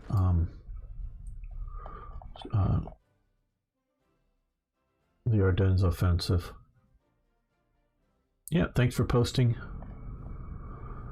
the link there, Arno. So, should be good. Hey, Ari. Okay, you got all shut up, so you should be resting, yes. Hey, you're back in good shape, so you get up there and take over the interception jobs. Really, the best way with this game would be to, well, the best option is start out with flooding the zone and winning the air battles. But if you're sort of losing, it would be better to sort of stop all air activity, get your forces in good shape, and then launch them all up at once instead of sort of piecemeal, which is what I'm doing. So don't do what I'm doing. You got that, everybody? I'm being stupid here. Or I'm being desperate or something like that. Now, we'll see if people will watch it. I want to play more than just Hearts of Iron on this channel, but I just got to get people to watch it. Okay, oh, we also got all those new off-groupes, so let's find them. Be down here at the bottom of this. Okay, where are you? Oh, you're right on the front line. Okay, well,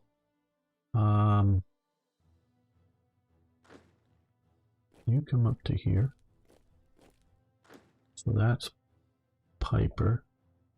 Now these guys have tigers. Actually, Koenig's tigers. Kampfgruppe Piper. Kampfgruppe Piper is, of course, at least my understanding, that's Ardennes offensive. Don't know where we're seeing that. Okay, also here, I don't know why they showed up here. Witt, now he's without his commander. Witt is without commander. Haha. Okay, and he has Stugs.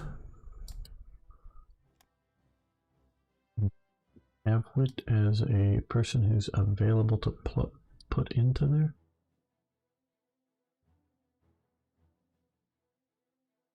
Yes. And Meyer is here. And he has also Sturmgeschütz. Yes. Yeah, I don't know why these all three showed up here. Right? I don't know why they were here. Well, two of them are here, and one is... where is Piper? Oh, down here. Well, that might make this battle here a bit more interesting. Having Piper there.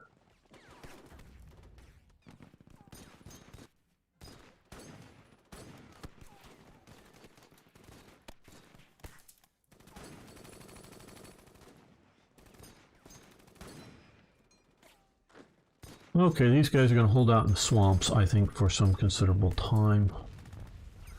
Okay, our forces here. Oh, no. Stop your attack. Which one is attacking? Okay, stop the attack. Your attack. Okay, so you're going to stop there. You guys are all going to fall back to here, and you're going to fall back to there. Just because this is, well, here, they're, you know, if they were... Now, with me not attacking here, maybe they'll decide to push hard. I don't know. They're getting bombed. Isn't helpful. Oh, group at 88. Yeah, that. As soon as I stopped that attack, they started attacking here. Hopefully, and they're attacking here. They don't keep fighting, just withdraw here. You've got to hold out, or we've lost all of this. And you're not going to hold out. Damn. Ah, they don't know that we're not gonna get these guys aren't gonna make it out. These guys are not gonna make it out. That's my prediction. I think they're gonna be eaten up too soon. They're just too small of a force, being hit by too much. Okay, heavy snows, blizzards reported in Russia. Winter has come. Okay, come on. Battle Commando, Becker, SP rocket conversion, lose 2 manpower. Damn, we don't hardly have enough, but okay. Waffen SS, the Italian SS unit here. Okay. Yeah, that was around now, but Italy was collapsing around now. Here's group. Yeah, we'll take this. We may disband that to get that. Okay. Farzug und Modewerk, FAMO GmbH, Breslau factory of Caterpillar tractors are manufactured construction and forestry agricultural products. Okay,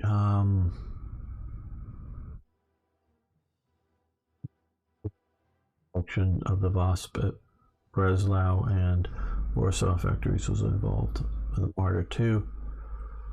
Okay, so we can get a tank factory with anti-aircraft guns, lose 2 manpower. Yeah, I guess so. Volmag, they were the ones making all the half tracks as well as other things. 2 manpower, yeah, okay. More various effects there. Okay, well.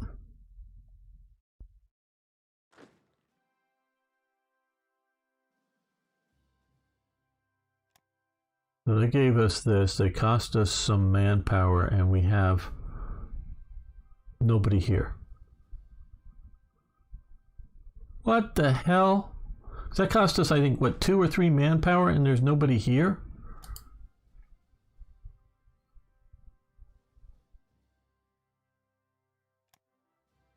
Oh, this is no good. Come on. Now here, okay. Let's disband this unit. That'll get us a little bit of manpower. Damn, Black Ice people. Ugh. I think they may have changed this, but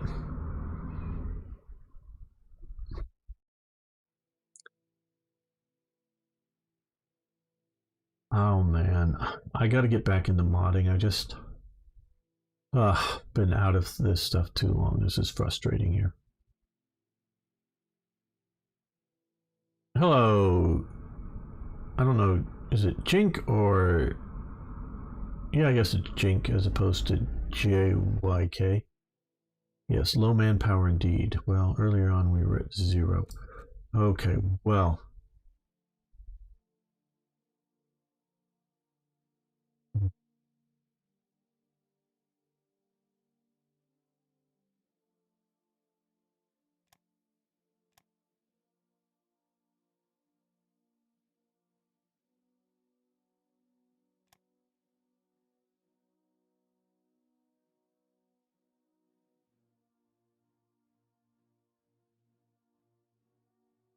I guess we could do special forces. upgrade path.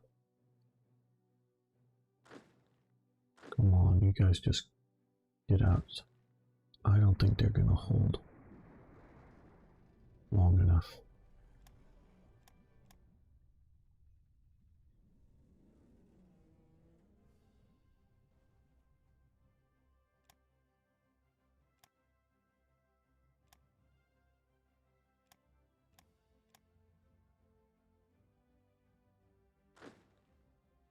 Okay, units are just shattered.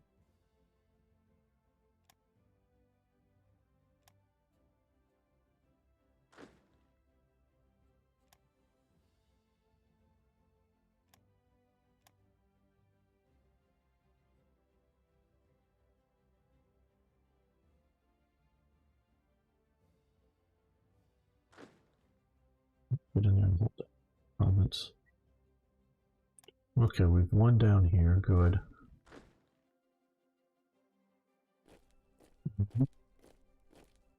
Push fast that way.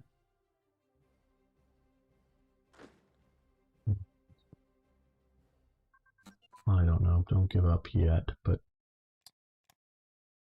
armored car designs. That'll be nice. And that's grayed out. Fine. And our forces under attack over here. Right.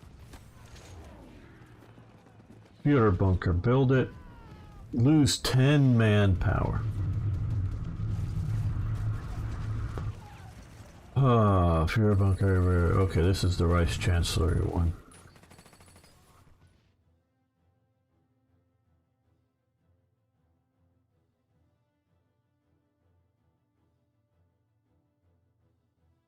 We're just gonna have to take that. Okay, we can. No, we really don't need to expand the air bases.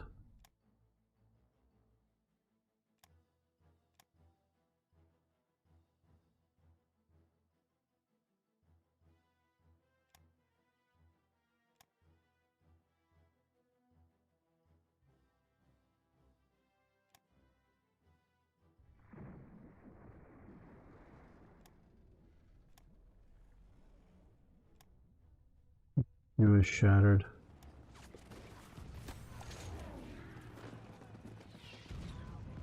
Okay, guys. Okay, you're in good shape. Do we have... Yeah, you're gonna attack. Oh, well, I guess everybody's attacking. Sounds like a plan. Everybody attack.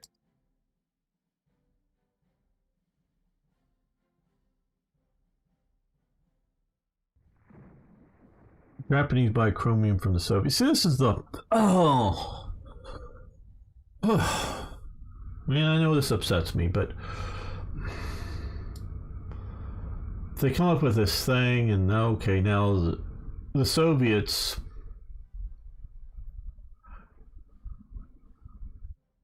Really, even... Are we really going to say... I'm trying to even say it's not politically impossible, but at this situation here, chromite, whatever, the Soviets are going to feel that they have enough extra that they would sell to another country at this time. Yeah, I know they're pushing me back and they're doing pretty well, but really, they're going to do this now. Although they're not at war with Japan, Japan is in faction of the Axis,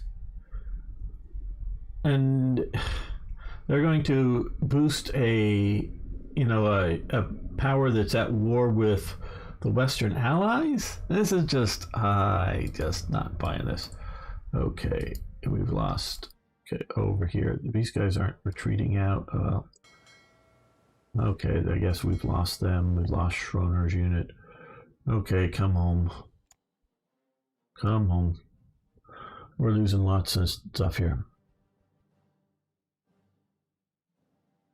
BICE Operation Torch is being destroyed. Yep. Yeah, we don't have much in very much spying right now, much going into it either. Okay, so Japan is getting most all of Java, just about all of Sumatra. It'll clean up that. Still going back and forth with Britain here. So maybe a little better than it was before. Slowly, keyword is slowly.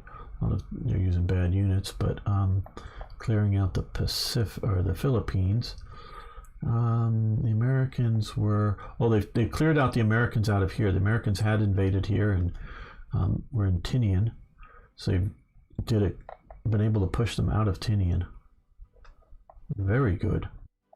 Still just although there's no real opposition, they're still holding in the Solomons. They're holding out here. Okay, good. So they're doing well. Americans still have Midway, and of course they still have Hawaii. So Japan's doing okay. I mean, the big thing they didn't get is Burma, and did not do a lightning campaign to get most of Indonesia, or Dutch East Indies, but they're doing all right.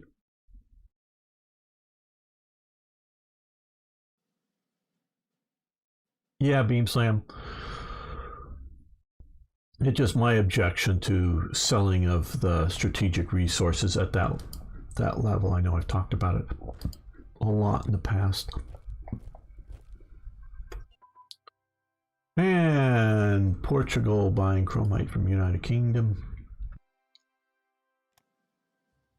21 here, very good. Divisional HQs have advanced. Very nice. So the divisions are operating better. We're January 43, so we can now do 44 techs with reasonable levels of efficiency. So we're going to switch into some more of these 44s everywhere. Let that continue. Okay, one against those partisans, and they're fighting there. Okay, well now good. We've got a panzer division. That means these guys can fall back to here. And these guys can come up to here. We're getting reinforcements. And these guys can start over.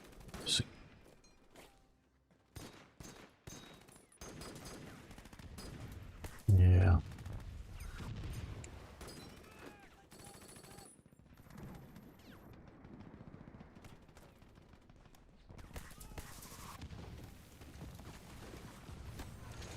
There we go there. One down here, looks like so. Pushing on that.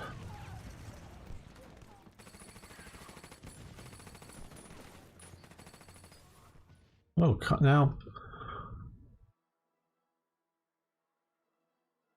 this is not so bad, buying copper from the United States. But here, okay, now the other implausibility, maybe not impossibility, but maybe impossibility. No, I'm going to go impossibility for the Japan chromite sale by the Soviet Union. Is even if politically they wanted to do it, physically, could they have done it? Now realize that the chromite one, and what we're talking about is people here, is allowing this to happen, okay, is to get this efficiency production up 2.5%. Now, the idea originally with these was you would see them up here. Now, you still see them up here, but they have no, at least most of them have no direct effect. You just get 100%. And the Black Ice team has moved it down here. I'm not objecting to sort of moving where the effect happens and how it happens. My idea is that this should only be areas that are in control, that you are in control of, or faction members are in control of. So it's not the idea that in this game, obviously, it's just generic rare materials. It's not the idea that rare materials couldn't be shipped around. In fact, they are. There's a whole mechanism to buy and sell rare materials, but it's unlike Hoi 4, it's just rare materials. We're not like rubber or aluminum or chromite or whatever. It's just generic. Okay. my idea here is you're in control of its production. So you're telling, you or your faction members are saying, look, don't produce something else, you produce this, you put in control. So we have here, Spain is a faction member. They're not yet been brought into the war. They have wolfram, tungsten, however you want to say it, here. So it's sort of like, yeah, they're in our faction members. We're telling them, how strong. Again, they're not, unlike historically, they're actually in the faction. We just haven't called them to arms yet because I think they're better as a neutral. But they're giving us these benefits. So it's like, yeah, they're in control. It maybe not quite the level of control of a puppet, and we can see definite problems between, historically, between cooperation between Italy and Germany, let alone Germany and Japan. Recently read an article about two huge submarines, not as big as the I-400 class, the aircraft carrier, the one that carried 3 aircraft, Japanese subs, but 2 huge subs that the Italians built. And they built them specifically for trade between Europe, but Italy, and Japan. Though by the time they got them in service, they really couldn't get out of the Mediterranean at that point. And they set them, the Italians were going to use them to get copper and such from, I think it was Sardinia, but it was one of these 2 islands. I'm pretty sure Sardinia. And the one that made it over here gets over here, and then Italy leaves the war. So they don't really, so they're built as cargo submarines. They don't really operate effectively because Italy leaves the war. So that there was a whole idea of trade with Japan happening, and we could, and it would be a legit argument to go like, because we recently got the gold effect because Japan has the gold there. Well, how is that helping Germany? Well, now in this game, and the reason why I'm for Japanese strategic effects affecting the Allies, sometimes, or being their allies, the rest of the Axis here in Europe. Sometimes it would be implausible, because again, this doesn't represent a few bars of gold going back and forth in some submarine as well as some other rare material. It's heavy use. Well, we own the Suez, and we own the straits down here. I forget what at the bottom of the Red Sea. Or we own, coming up through, though there is no rail connection here, but we own here. So we can plausibly see, and with Japan owning down here, yeah, there could be a lot of ships moving down here. So that is plausible. Still, there would be a lot of difficulty. We can look here at our naval map mode. We are sinking a lot, and though we're somebody out here, not Germany, but because we don't have any, I don't think. Let's look at the supply mode. Yeah, we don't have any supply runs out there, so it has to be either Japan or Italy, or somebody else in the faction that's at war is losing a few ships here. But we're thinking some others. So this is plausible coming through here in these conditions. And again, they're also losing stuff out here. So plausible that Japan and Europe is cooperating enough for a strategic effect level. So this is a strategic effect level. This isn't just a few shipments getting through at, in the middle of a war. That is why I think it is implausible that the Soviets would have enough extra rail capacity. And I was thinking, yeah, well, trains are going both ways. Yeah, well, they're having to bring resources and whatnot that is out here for, and we don't have a good look at just how much, but resources that are out here in the Far East for the Soviets, bring them west, and then equipment, food, whatever, personnel going east, even in times of desperation going east? And do they have the extra rolling stock to even get it to a port like down here to trade it with Japan, even if they wanted to a strategic level? And this is what is coming into the Soviet Union. Because I'm going, well, it's more plausible that the U.S. would be willing to sell copper to the Soviet Union. And I don't see that as a problem. What I see it as a problem is shipping. Is would the U.S. have enough extra ships that are able to come up to here? You know, again, we can look up here. We don't know that we have anybody operating here against it, but come up and land in an Archangel, because we currently have that, or basically Vladivostok. Oops, the U.S. is at war with Japan, so the U.S. can't get here. If historically, you know, which they got a hold of Iran, you know, Britain controlled the south 2/3 and the northern third was controlled by the Soviets. They were moving a lot of Lend-Lease supplies through there. But are they going to, and there's no full rail connection. There is rails operating here, but it doesn't fully connect through. So they have to use trucks to move anything that doesn't roll on its own. So anything, and they did move some PT boats and some other fairly large pieces of equipment through here, but they have to either bring it on trucks. Well, then they have to at some point bring it on trucks, basically, if they're not using animals, but basically they're using trucks. So maybe a big chunk of it can be used on rails and then put on rails here and get deeper into the Soviet Union. So they're driving it at some point coming through here. Are they going to do enough extra ships, trucks, rail usage to move freaking copper? Now, Soviets are desperate in need of copper during the war. They don't do this historically, to the best of my knowledge.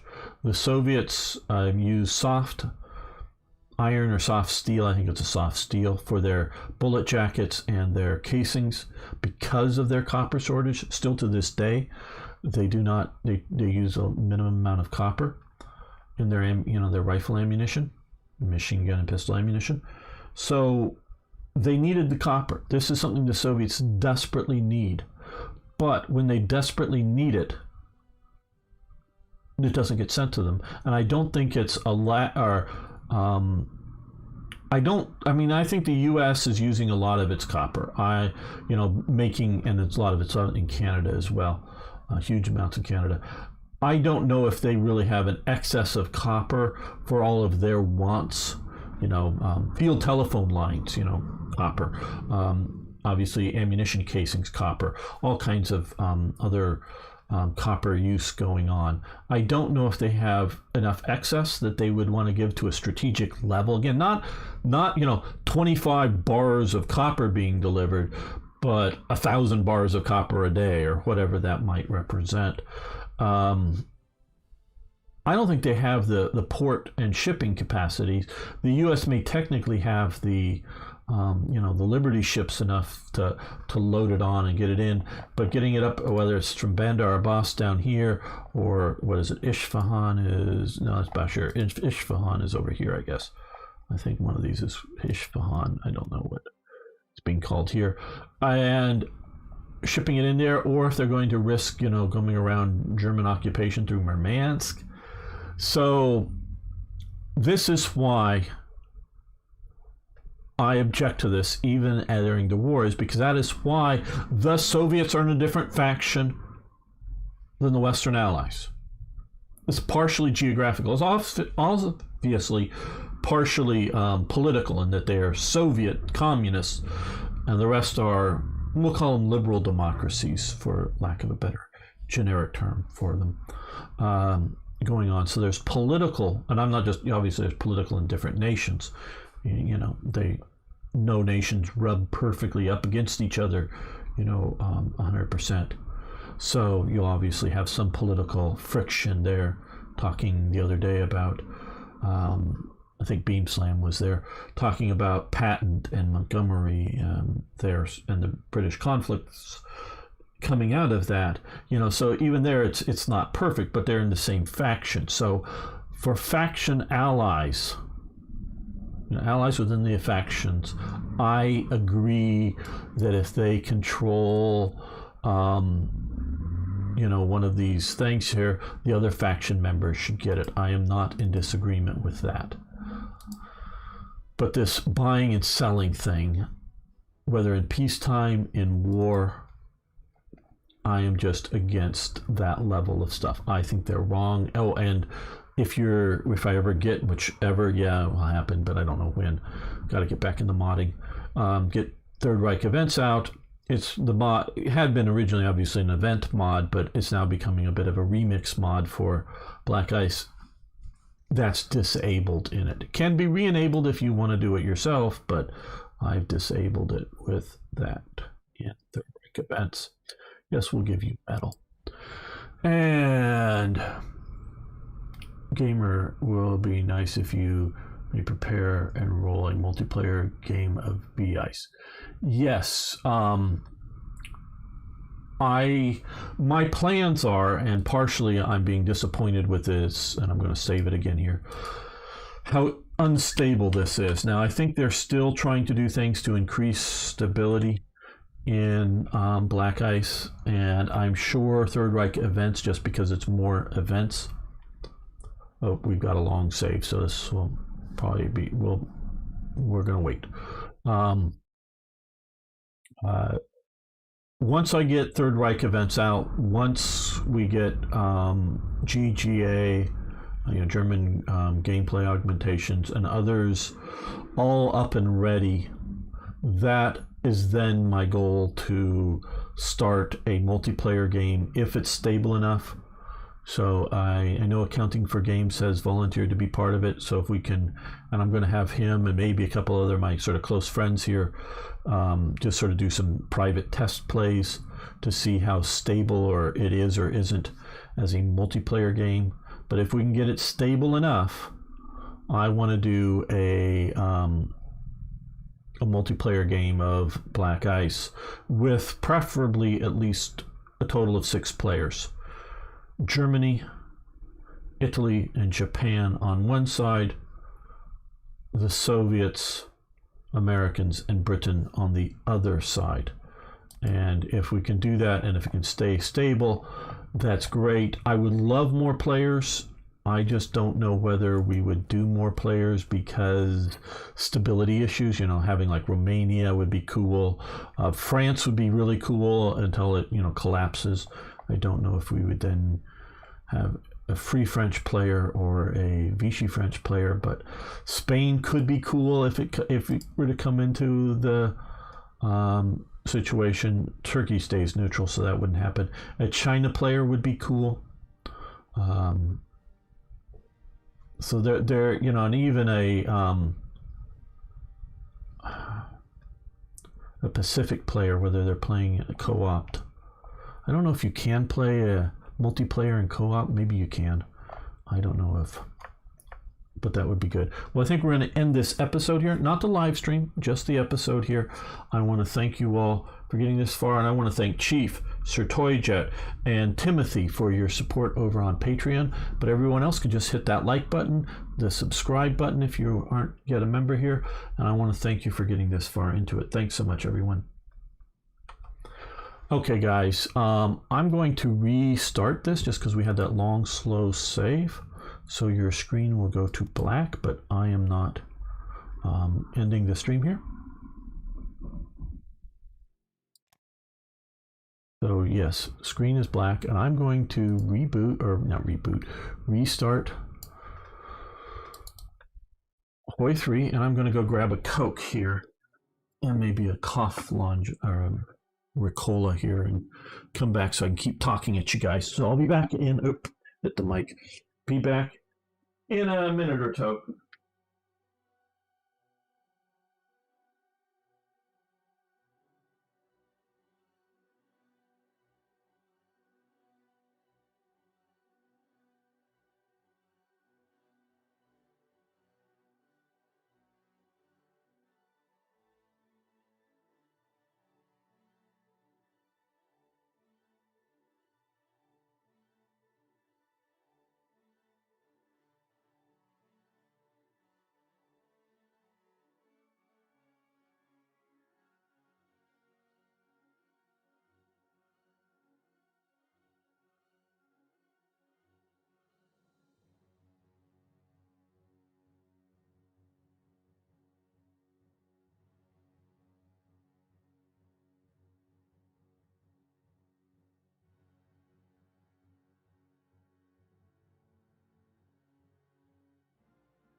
Almost back.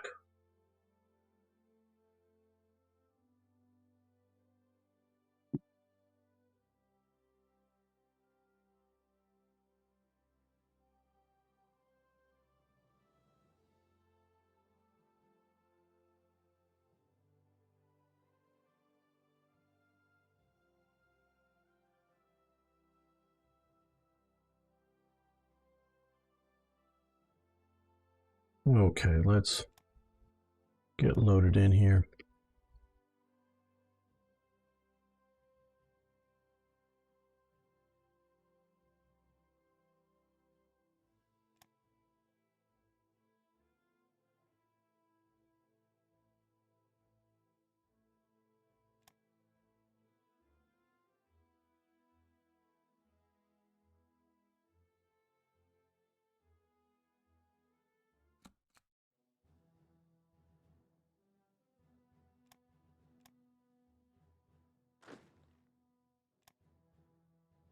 Oh, good, we've won this battle here. So maybe, just maybe, these guys will be able to evacuate out. The one that's there, just an HQ. Maybe. But they're pushing into here already. Retreat onto there. Retreat into these guys. These guys fall back to here.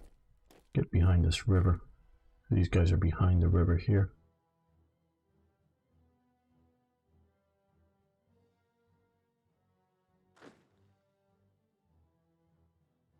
Those guys are holding there. Counter-attacking here.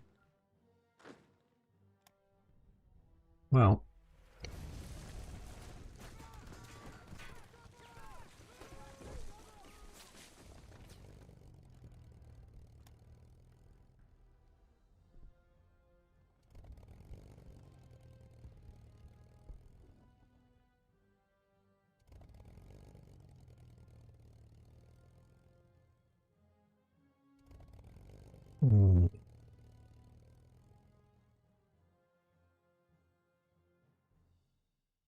where are our bombers? Down here, maybe? Yes. Okay. Okay. We're going to bomb that province.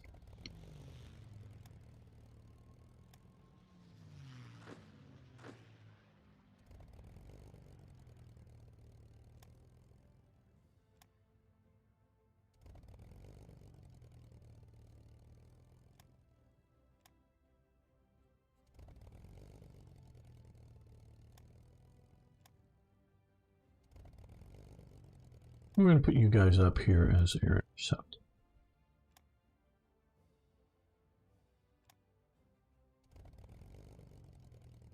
All right, so we're going to bomb there heavily.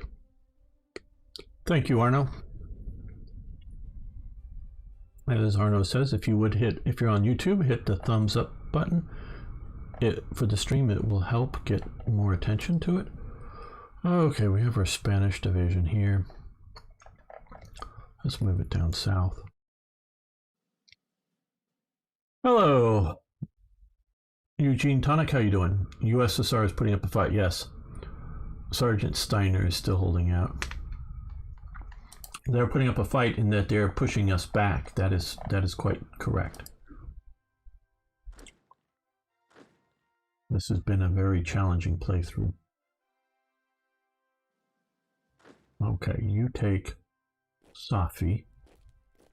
Just because we want to stop the ports, which will stop supply from coming in. They were bombed pretty heavily. I don't think there's a, yeah. Well, guys, I don't think you're needed over here, so you come back this way. Just eating too much supplies. American fighters transiting across our territory here.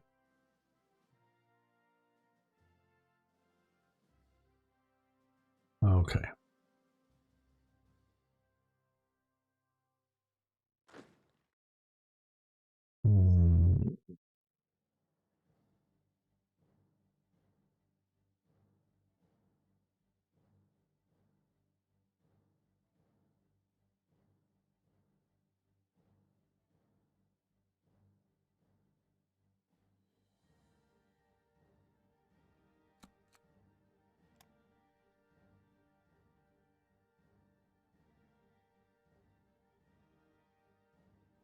Okay, we're getting a bunch of these other units in production because we've gotten through a lot of the infrastructure builds. So let's look at infrastructure for the moment.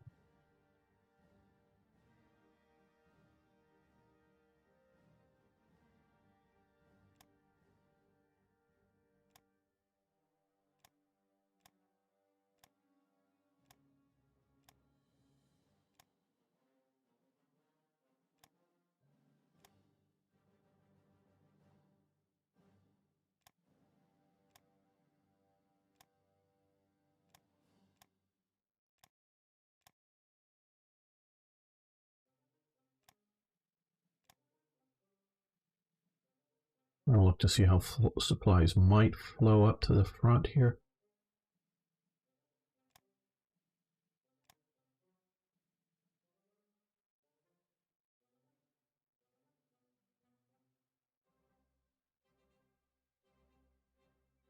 Are you winning? Nope. Nope, Dad, I'm not winning.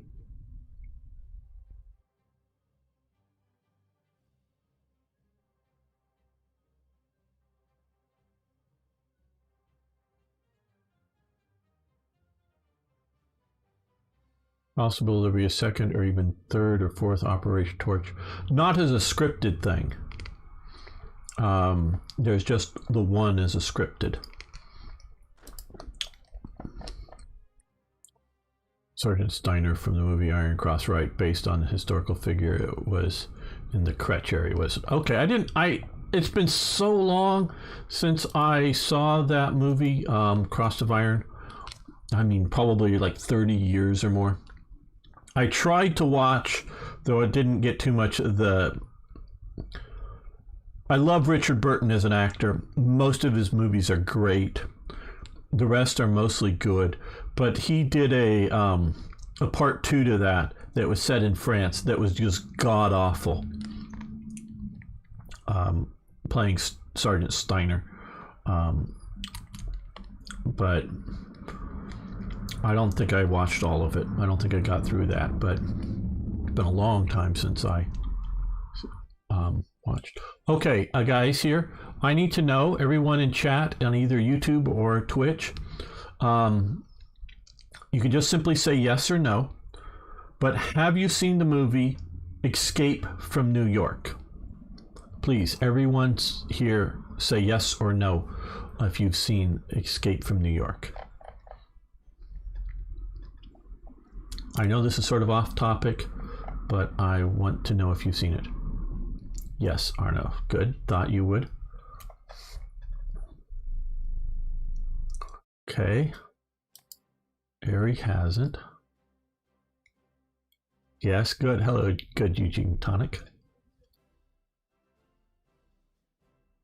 Yeah, starring Kurt Russell. New York is turned into New York City's turned into a prison island kind of thing. I've only heard of it. No. Okay. Part 2, Escape from LA. Yeah, that's. I mean, Escape from New York is a great movie. Escape from LA is maybe a good movie at best. Maybe at best. But Escape from New York is a great movie. Let's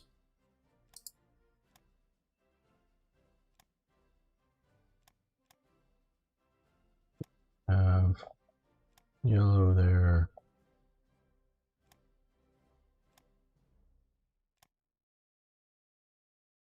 Okay, so let's see, so we had 1, 2, 3 no's out of 2 yeses. Okay. I'm going to presume at the moment you're all males and you're all, I don't know, at least roughly 20 years old. See, I've sort of wanted to. I was just amazed when I was talking to Eric. Yeah, I know you're not ancient like me, Arno, but you're old enough, and that may be the thing. Top 10 movies, and I don't know if my viewers will watch some of those. I'm probably going to see about having Eric. Um, okay, in your 30s. So it's the guys in their 30s and older. It seems to be that have watched it. So okay, because I just I couldn't. I was just shocked that he hadn't seen it. Quite honestly, Eric, and he's in his early 20s or just about there. So oh, I don't know. I don't know what's the world coming to when people aren't watching those movies like that. Okay, so we've got a bunch more areas that are going to be put in. We don't really, this is going to take a long time, so let's move all of this down here.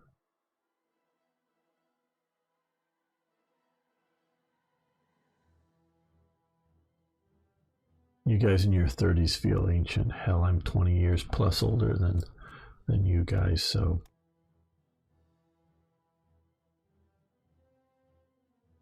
we don't need as big as supplies either. We want to build more things, but we're running out of manpower.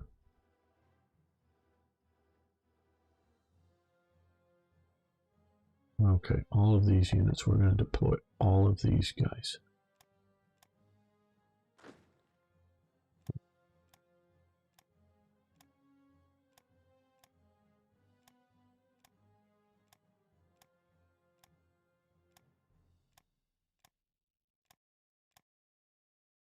We just save this because I don't want to have to redo this work if it somehow goes bad.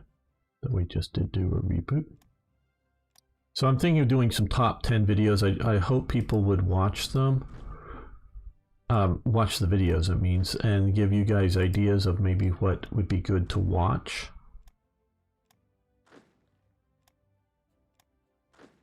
Both historical movies, because that was definitely where I was starting with this. I'm trying to get this manpower back here from these units that have been in the holding pattern, and we really don't need policing units right now. And kids call me Mr. Like, no, yeah.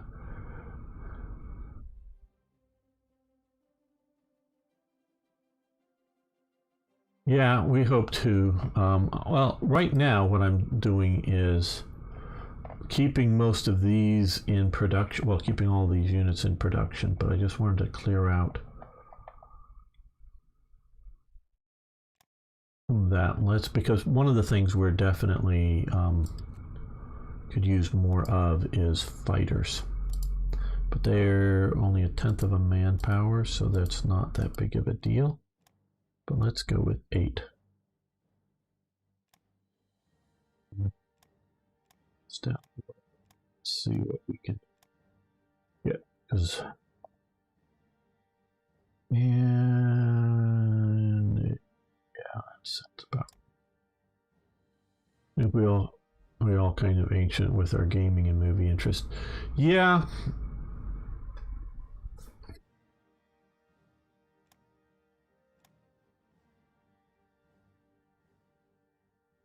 I'm just saving this again, but just did some more work, and I want to talk for a minute here. Okay, I'm also going to record this as a separate thing, because I do keep the streams, but Gamer on culture and the importance of thanks. Hello everyone, this is Gamer1745, and I'm in the middle of a live stream here, and I've come across a topic here that I think is important, and I think is extremely important. I think it is after, food and security, those kind of things. I think it is one of the most important things, is culture. Culture is extremely important. And I'm not directly referring to like high culture, like fine arts or fine music or anything like that. No, I'm talking about culture, humanity. Projected from the past into the future are two things, really, two things only. In reality, is one, genetics, is genetic material, children on, and two is culture. Those are the two things that get projected, from the past into the future. And that's it. Your genetics and your culture. And your culture is made up of how you do things. Why, when I hear or look at Japanese food, and to me it's revolting, a lot of it at least, enough of it. Now I haven't even tasted it, but it just sounds, because, so food is my, is part of, the food that I eat is part of my culture. The language I speak is part of my culture. Hello, Eric. Just sort of talking about some of what we were talking about the other day. But also the movies I watch, the books I read, the newspapers, all of what I'm taught in school, what my parents and the rest of society teaches me, how I interact with people, things like social distance. We're in a world now of social distancing because we don't want to catch diseases, which is fine. But different cultures have different social distances. How close do you get to when you greet somebody? Is it a block away? Now or is it 20 feet? Is it, when do you first greet somebody? And when you stop and talk to each other, I'm not talking about, could be friends. Do you walk up and, we're talking friends here. Do you walk up and hug each other? Well, I guess that's maybe more common in some place like Italy. Just friends we're talking about. I'm not using euphemisms here. I'm talking truly just about friends. Not talking about family or lovers, just friends. You just, or do you walk up and shake each other's hand? This is all culture. And this is an incredibly important thing. Is culture. It is how we do things. I am a culturalist, and people often talk about ists and phobes or whatever. I am a culturalist. I believe individuals are individuals, but large groups of people are made up of cultural groups. I think it is the primarily determinate reason why some groups do better than other groups. However you define these different groups and these groups can be, a technical group of people, involved in a technical culture or subculture generally of another culture, programmers or engineers or whatever, or sometimes that it could be like genres of music, or it can be ethnic cultures, German, American, Chinese, Zulu African culture, because Zulus down in South Africa are much different than black people up in sort of northwest, but still sort of tropical Africa. Because down in the Zulu area, it's not tropical. It's definitely not. I'm not saying it isn't warm, but it's not what we would consider tropical Africa down there. So Africans are different cultures in different places. Culture is, to me, the primary reason why groups do different than other groups. So culture, to me, is incredibly important. I'm, like after food, and we can put family and security, but family sort of to a point comes into culture. As a transmission, but we'll go so the importance of culture is now some people will go that culture is more important. Some people out there, and maybe many people out there, will say culture is more important than food, more important than family, more important than security. because they will go God, family, food, security, or whatever. Now, because the word culture comes, sort of its root is cult. And I don't mean a cult, and cult has become used by Christians to refer to other cults. But if you look at early times, it was not a pejorative, and the Romans, I think it's a Latin term, would refer to the Christian cult, as opposed to the ISIS cult, or as opposed to the cult of Jupiter or whatever, you know. So part of culture is religion, because if you were to box up 500 babies and put them somewhere, and they had machines to, you know, feed them and get them to adulthood, or to a self-sufficiency level, and somehow they with the machines teaching them whether it's primitive survival techniques to live in primitive world, or a survive on a space station or something that, you know, will somehow produce food and water and live, but they'll learn the technical aspects, but taught them nothing else, knowledge of God is gone. So if God is important in your cultural viewpoint, see, it's God. Now, some people are you know, atheists. That's fine. We're not talking about this, but you know, it's your cultural aspects. So God, the understanding of God comes from your culture. So this is how important I view culture is. And other people, they often, you know, use terms like God and whatnot. That's fine, but it's the same type of thing. It's transmitting the knowledge that has been developed over generations to the next generation. So again, this is a special Gamer on Culture. You're watching it live, but other people will be watching this later. So this is incredibly important. Everything you are, everyone that's listening to me, even the AIs that are listening to me, that listen to, because they listen to everything that's put on YouTube, even you AI, your culture, you're made up of two things. Everyone who's listening to me, every single person, is your culture and your genetics. Those are the two things you're made up of: culture and genetics. We might throw in food. Yeah, we can maybe throw in food. Okay, culture, genetics, and food, because your diet does affect you. So everything you are is culture, genetics, and food. So it's that fundamental that creates you.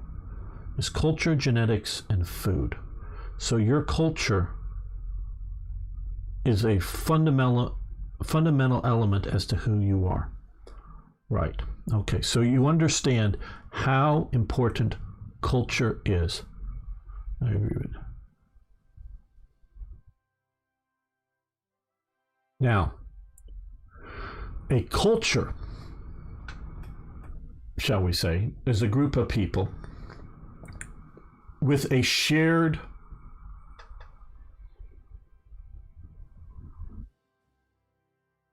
a shared experience. Okay, it's a shared experience. You understand that? It's a group of people with a shared experience. So if you get people, let's say people that live in Brazil, down here, we can use the map here, in Brazil. The equator runs right along here. I believe this is the equatorial line right here, probably along this map. Goes right through here in Brazil. I believe that is approximately where the equator is. Okay, so all of Brazil is basically within the tropics. All of Brazil gets a lot of rain. There are no deserts in Brazil. Now, some people live in primitive jungle states. Some people live in slums. Some people live in mansions. Okay. there are basically, I mean, yeah, you can talk, Sugarloaf, and we can, maybe here. There are no mountains like this with snow on them in Brazil. You come into Bolivia and Peru and, the Andes Mountains, yes. But in Brazil, these are a group of people that unless they've left Brazil, they've never experienced a desert, and they've never experienced, proper high altitude or proper winter snow. Okay, so they have no experience. They may know what it is intellectually, because they may have seen a photo of snow, and they may have touched ice coming out of a freezer. But especially like if you're one of these, primitive Indians living in there, you may have never touched a frozen thing in your life. Now, maybe all of the primitive Indians by now have touched a frozen thing in their life. But you're talking about a group of people, Brazilians, unless they've left Brazil. And I really don't think I'm wrong, because this is sort of the jungle basin. You're starting to get in the mountains in Peru and Colombia and Bolivia and whatnot. But Brazil, they've never experienced snow, and they've never experienced a desert. I don't think, and they can talk about, oh, you're dry and you need to drink something. Yeah, but they don't understand dry. They don't understand how your mouth and your throat become and dry, because I recently was in the desert not too long ago, and it did sort of hit me. And though I've grown up in California, and it's rather dry-ish here, but it's not anything like the moisture in Brazil. So they've never experienced a desert dry. They've never experienced a snow or really high altitude. So they don't have this shared experience, okay? Unless, again, that they've left Brazil. So these are a group of people that don't know what snow is, really. Again, intellectually, they may have a concept, but they've never gone and tried to walk in it, live in it, move around in it. They've never been in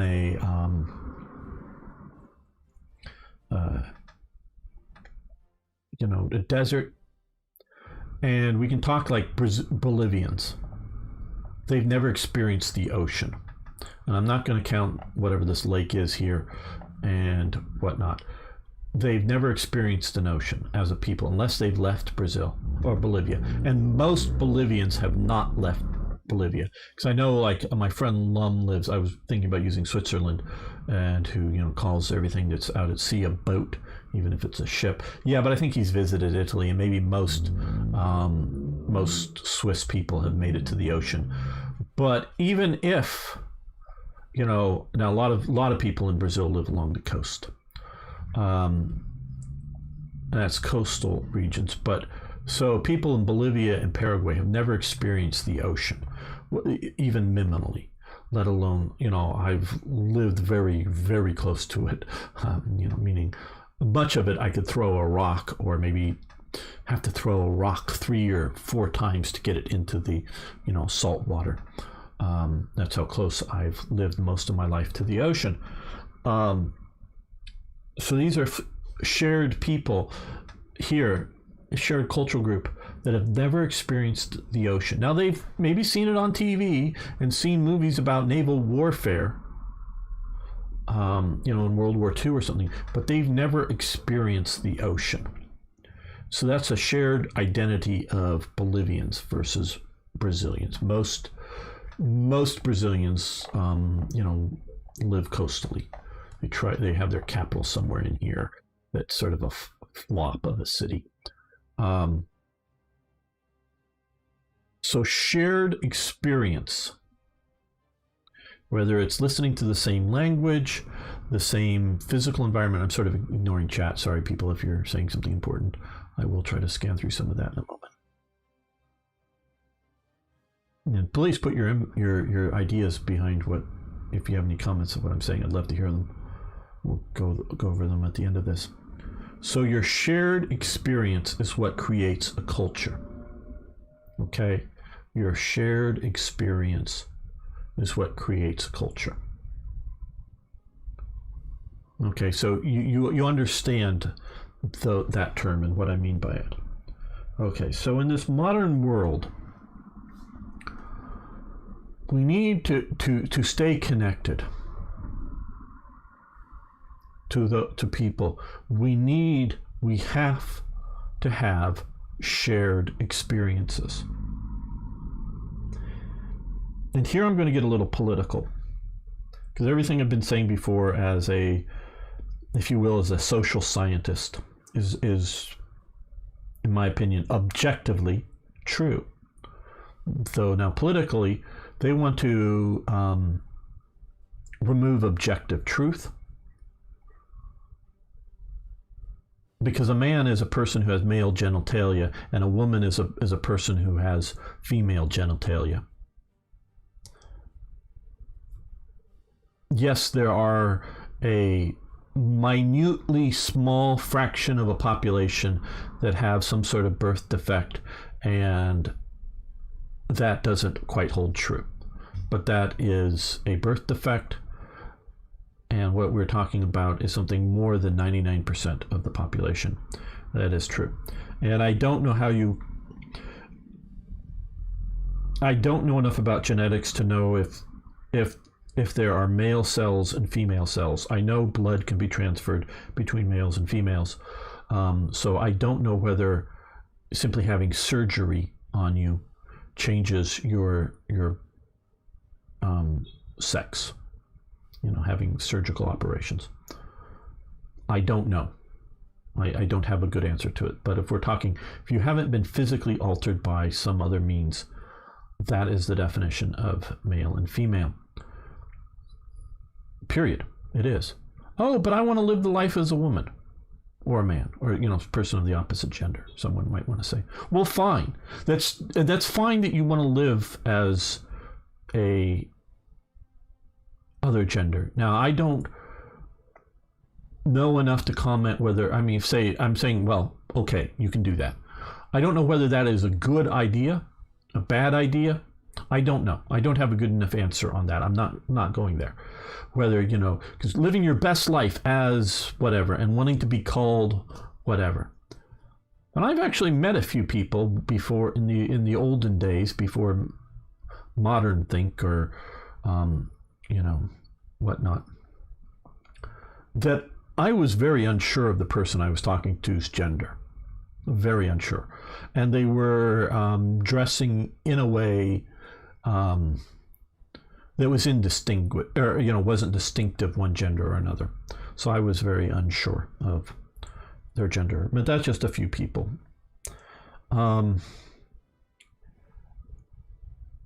So the modern scientists used to be able to tell the difference between men and women. Modern scientists are afraid to tell the difference between men and women. They're afraid to, literally. They won't make these statements for fear of losing their university grant money or whatever it is. So objective truth is leaving the building, or has left the building in many aspects, including in academia. And I don't mean just, social science academia or theater arts academia or something. I'm talking about actual scientific academia. Most scientists probably will not state the clear facts that I just did, for fear of losing their position at their university or other paid gig, for being a quote-unquote hater. I don't think anything I've said is hate. They'll take it as such because that's what they want to label it as. Okay. One of the things these new groupthink people,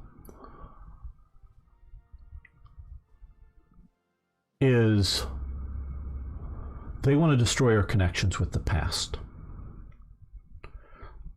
That has been something that has been done. It's been done for a long time in human history, but we can definitely see it in revolutionaries. In France, there was definitely, during the French Revolution, there was definitely an anti-clerical, and they killed a bunch of clerics,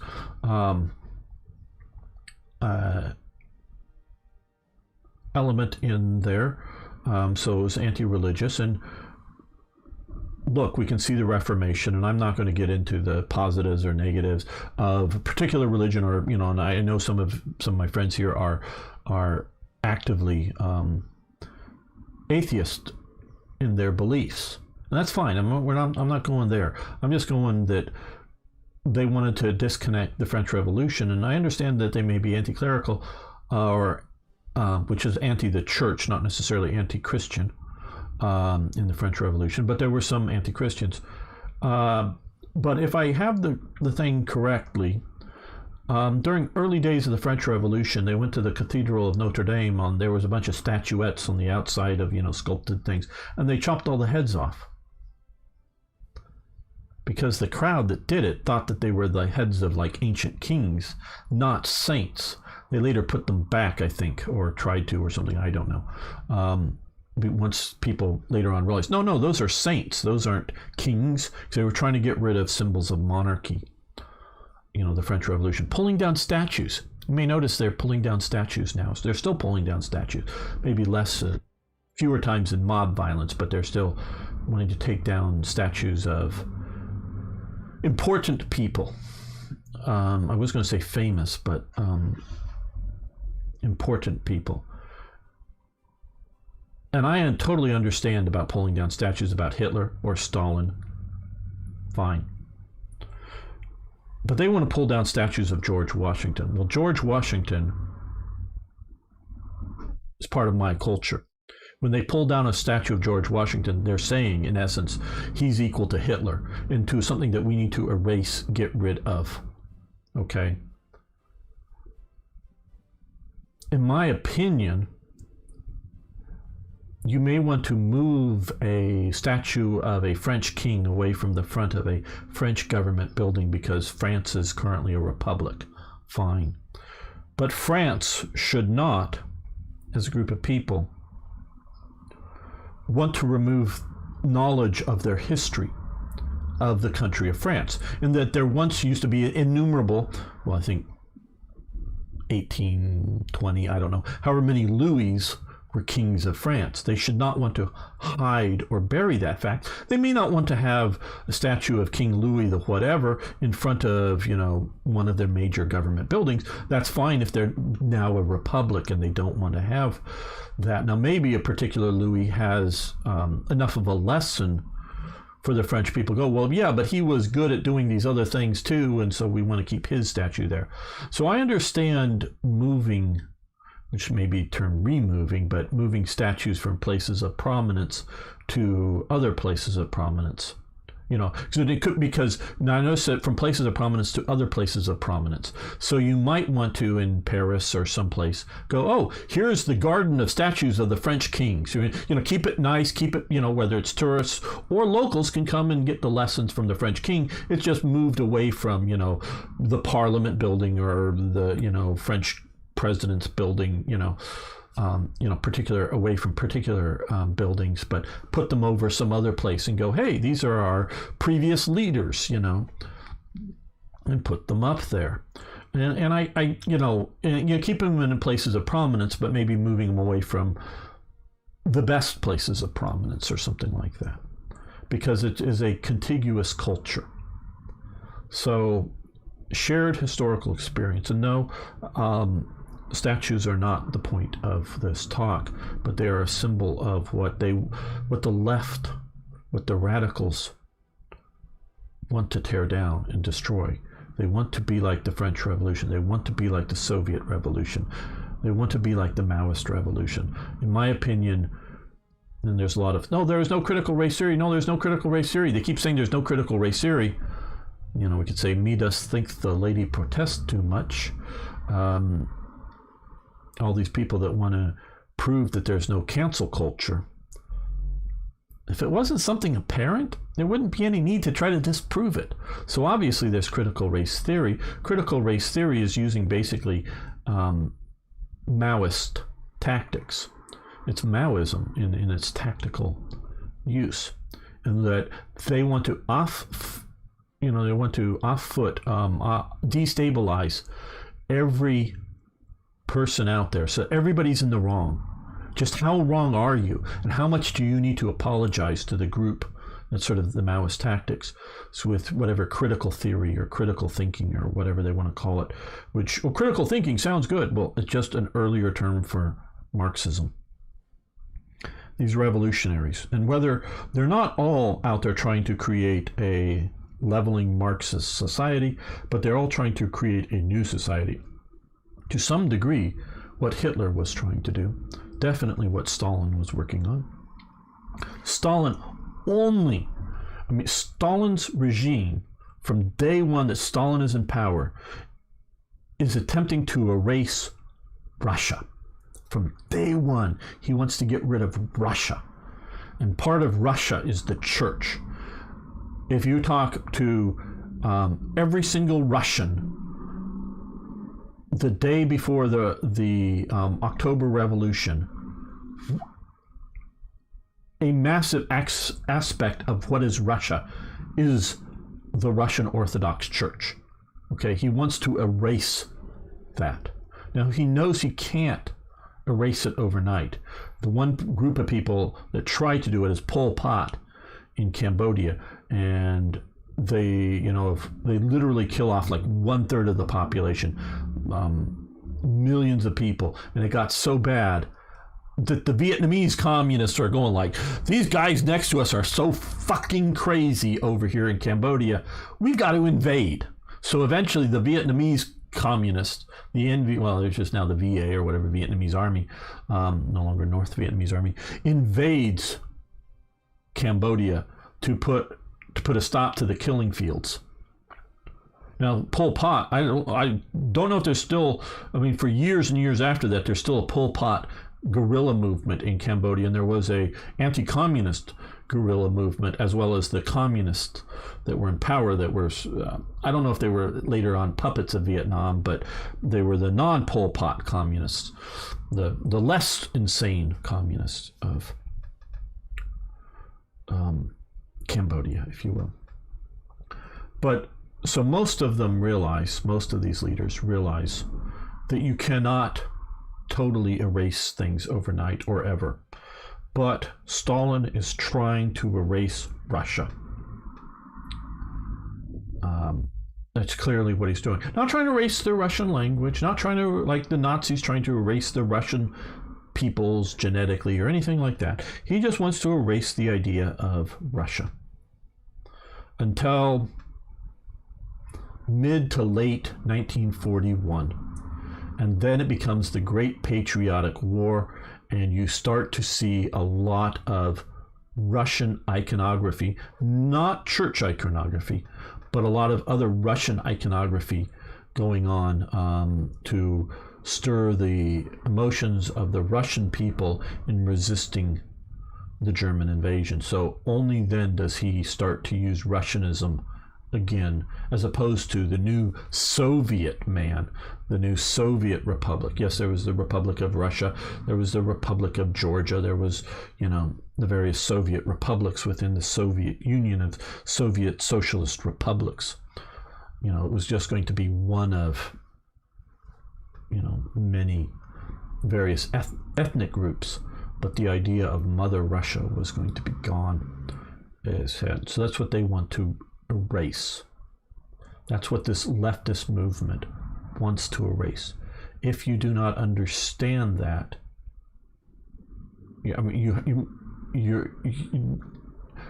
all these people that, phobia this, phobia that, phobia, they just want to erase your existence. That is why they're doing it. Not because, hey, this person feels that they have trouble living, and acting as the gender they were born as, and they would feel more comfortable to dress as the opposite gender, or, oh, hey, this person would rather have sex with the same gender than the opposite gender. No, that's not what they're really trying to defend. That's what they want to make it seem like. Well, hey, do you want to be mean to these people? We go, well, not really. We don't really want to be mean to these people. Well, unless you permit this, or unless you agree that they are, 10-foot tall Martians, then you want to be mean to them. Well, no, but we don't want to be mean to them. It's just a tactic they are using to destroy your culture. They may not, I do believe there are racists within the movement, but they may not be concerned about your genetic material, but they want to destroy who you are because they want to destroy your culture. That is a fundamental element of what they're trying to do. It is a war. I know viewership has gone down, I can see by this, but hello, Joseph. It is a war against you, that not being fought by bombs and bullets, but being fought by ideas. That is what they are trying to do to you. Now, one of the aspects, okay.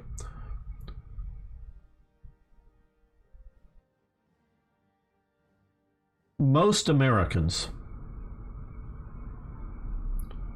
I would say, I'm going on a little shaky ground here, but most Americans at the time of the, we'll use the British term for it because I think it's more precisely correct.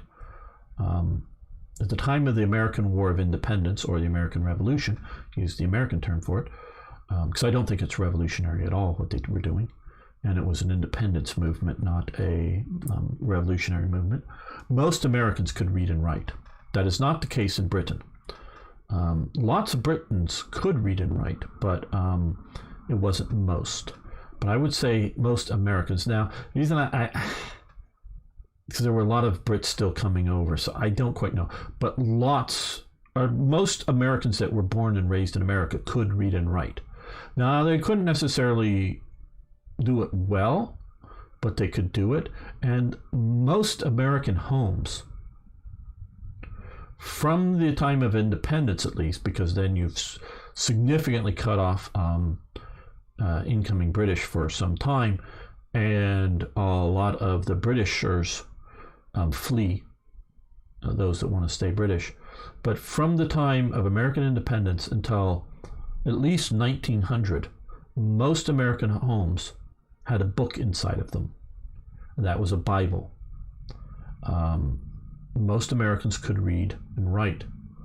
Not all. I'm talking a majority, not like, so maybe like 40% couldn't or something, but more than half could read and write. And more than half of the homes had a Bible in it. So it was a shared object that they read and wrote from. I mean, they learned how to, they read and they learned how to, write by reading the Bible. And no, this isn't a religious idea here or tract. It's just talking about a shared culture. And it was obviously a Bible written in English. So they knew the Bible stories. So they often made references, shorthand references, to things in the Bible. Not because they were trying to be religious, just like, hey, it's sort of like, this event or that event in the Bible, because they, you're presuming that most of the people you're talking to had read the Bible. So it is a shared common experience. That's all I'm talking about here. So any of you, I don't know if in chat you are starting to feel that I'm being preachy about religion. I'm not. I'm just talking about the idea of a shared common experience.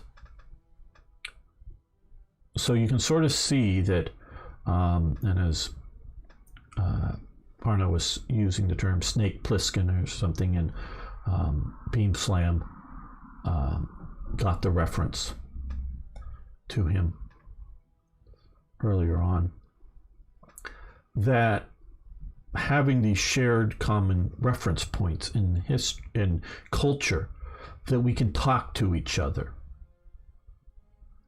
Sort of like we've all, let's say if we've all experienced snow in our lifetime, and we can say something, it's as cold as snow or something like this, and everybody will know what you mean. And if I say that in Brazil, again, they won't necessarily know what you mean.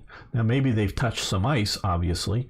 I don't know, because there's a lot of very poor people in Brazil that, I'm not saying they don't touch ice, but, okay, ice is sort of cold, but that's not like being out in the snow, being wet and miserable in the snow, and getting, cold like that. They don't have that reference. They may intellectually sort of kind of get it, but they don't have that shared common cultural reference. So you need to have those shared common cultural references to have a culture. And I truly believe our systems that are functioning in life today are either taken over or trying to be taken over. And these are all systems, businesses, schools, government agencies, publishing, whatever. They're trying to destroy our knowledge of shared common cultural aspects. So one of the things I've thought of, and I'm going to move ahead for on some of this, is making some top 10 lists of movies to watch, in hopes that, first hopes that my viewers will watch them more than once and share them and hit the like button to try to break it out of just my collection of viewers here. But even if it's just my collection of viewers, that you will watch some of the movies in the top 10, of whatever it may be, top 10 Navy movies of World War II, or top 10 adventure movies, or whatever it might be, just to give lists of cool movies so that we have some shared common cultural references. Now, I know some of the people here that watch this channel, just about all of you, well, I figure all of you speak or understand enough English.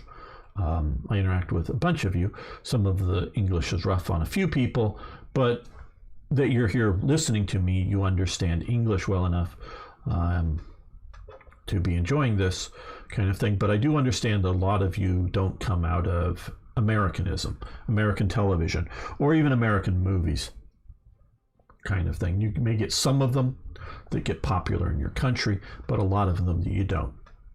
And that's fine. But, Western culture, we can expand and contract the terms of culture.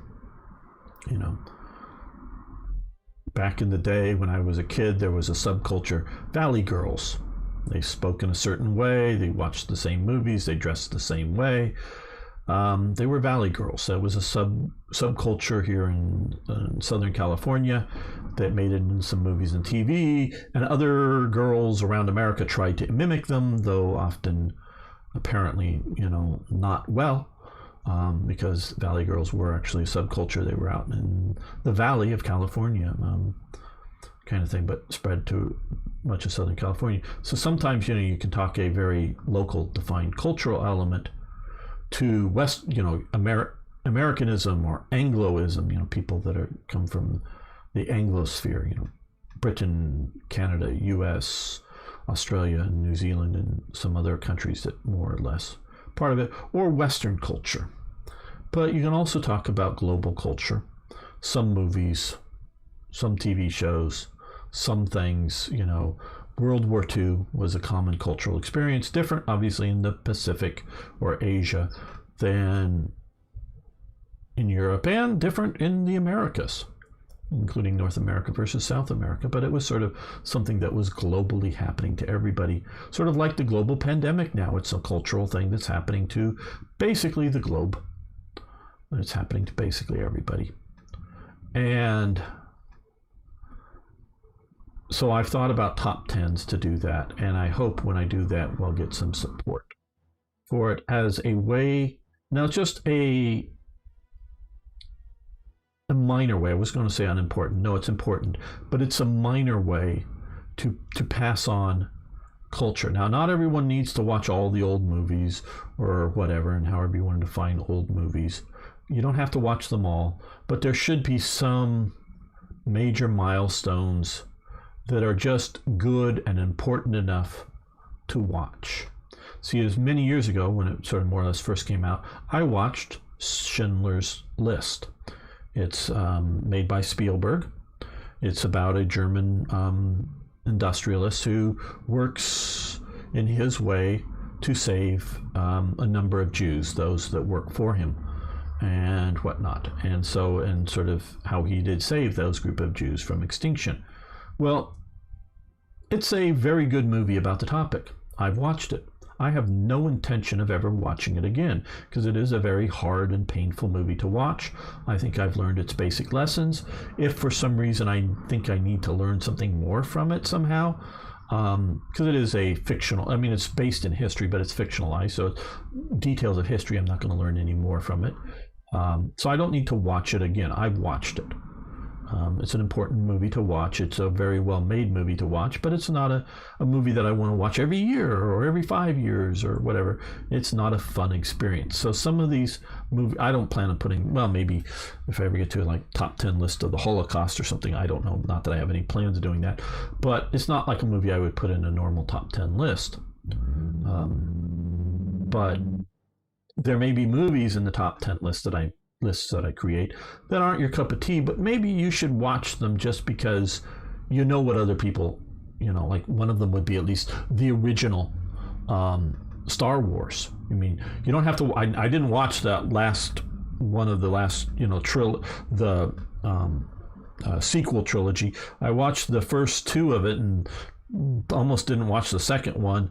Definitely didn't watch the third one. I don't care about that versions of Star Wars anymore. I don't care about it. But everyone should watch the first Star Wars movie. Now, maybe you just don't like those space opera movies, science fiction stuff, fine. But you should watch at least the first Star Wars and get through it. Now you know what everybody's talking about, and now you can hate it with knowing what it was instead of hating it just from the previews or trailers or commercials for it or something. You've actually watched it and you know why you hate it. But so there are movies like that. Okay, I think that's sort of the point I wanted to make. I want to now check the chat and see what everyone's putting in, and we will talk about what they've done there. So let's scroll up on the chat a bit. Okay, I remember reading a story of the scene where the White House blew up as Americans watching the movie. The cinemas had stood up and applauded. No, Arno. That isn't it. I'm reading. They did not do that. If I'm remembering correctly, Arno, what they saw was a movie that they blew up the Capitol, which is where Congress is, and stood up and applauded. Maybe. If you've ever seen the movie Mars Attacks, and you have that Martian that comes into the Capitol, and they have all the senators and congressmen there, and he pulls out his ray gun and starts killing it all, and the old woman starts to laugh. Yeah, if you start killing off all of our congressmen, yeah, we'll start laughing because we probably want to do the same thing to them. So, first food, what you eat, creates culture, then you build temples. Sorry, going back. I remember. Just trying to go back to the beginning.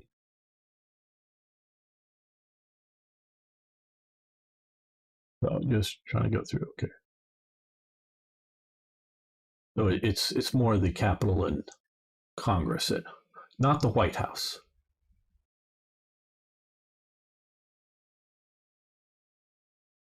Yeah, but one thing about current year is that if I say I'm black lesbian, then I'm a black lesbian. Yes, that is it's an old Shakespeare play. I've watched some Shakespeare plays, but I've watched more modern adaptations. And see, I can say things to those who know things, but all you ignorant people out there, they're not ignorant is not stupid, but all you ignorant, you don't know what I say. It's taming of the shrew. That's what they're trying to do to you. Meaning to say, hey, yeah, it's 12 noon. Yep, it's perfectly black out here. Can't see the sun. Because there are 4 lights.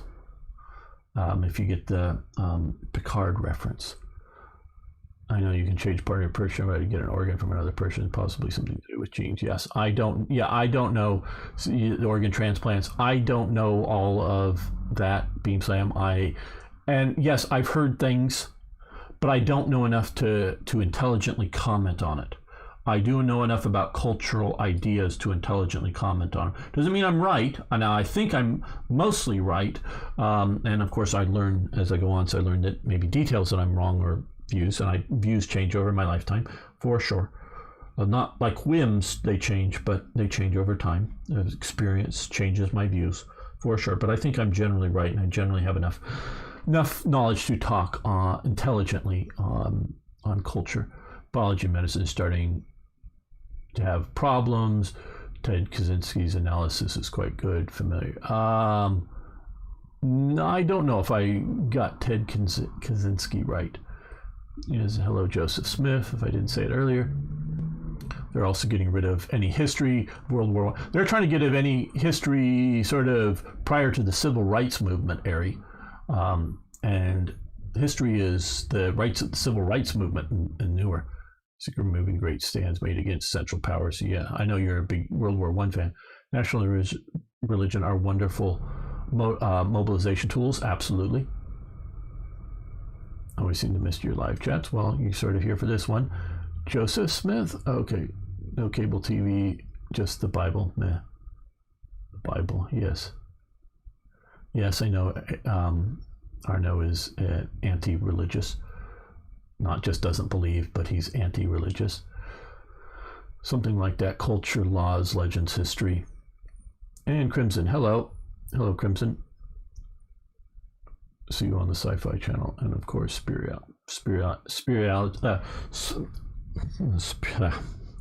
spirituality. I need to take a drink here just to be able to keep speaking properly.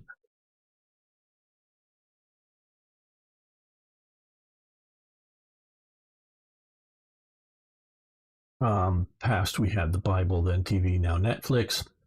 In a way, especially TV, prior to cable television,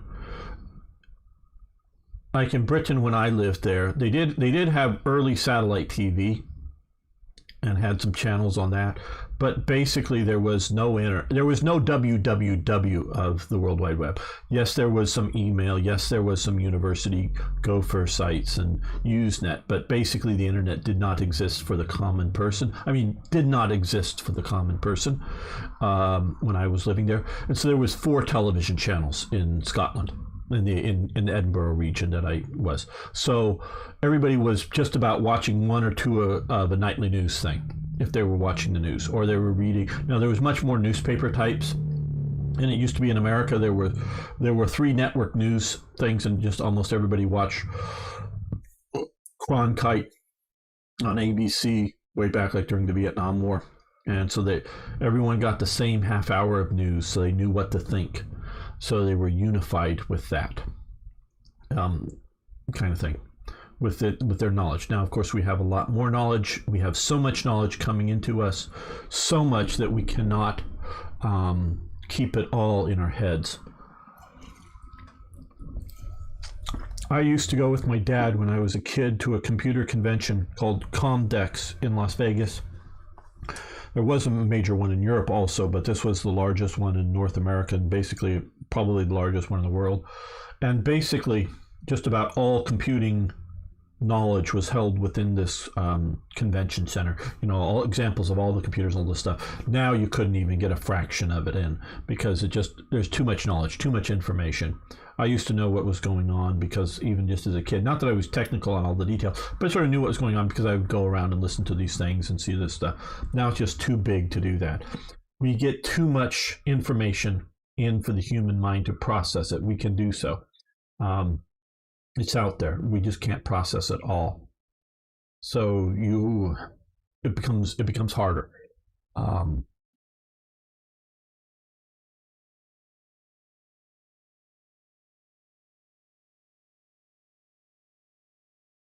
We are coming in peace. They blew them up. Yes. Oh, was the White House in the first shot? Both up. Okay. It's been a long time since I've seen that.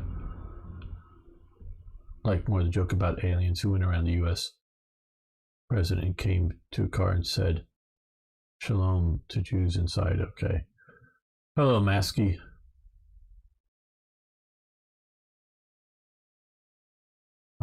I've just been talking about things. We're going to get to the game in a minute. we'll get to the game here shortly. I was just making a special episode here, which we're still doing. No comments on the subject culture for me. I hear something I disagree on, I'll let you know. Okay, sure. And I'm not asking for agreement on particulars of culture or particulars of good or bad, but I'm just trying to explain what and why culture is and why it is important for us to have a collection of shared things, of things that from the past that we all know of. Don't have to agree or like, you can hate the movie Escape from New York, but you should watch that movie. You don't, or Star Wars would be a good example. Everyone should watch the movie Star Wars. You can hate it. I'm not saying you got to like it, but you should watch it, see it, and then you know what people it is that they like or don't like. What the other people seem to like, you can know what it is, and you can dislike it.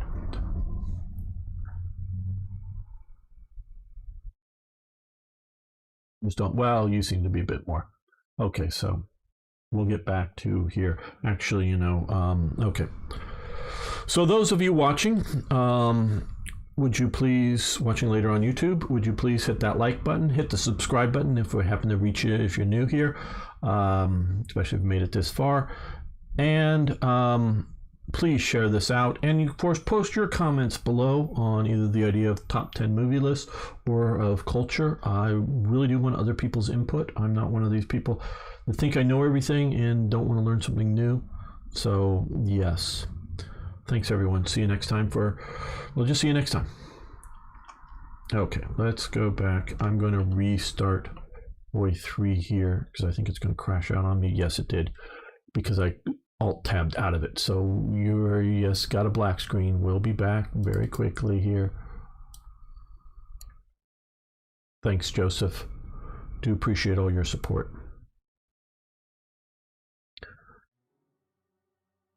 Yeah, that is not the reason I started the channel. I started the channel to teach lessons.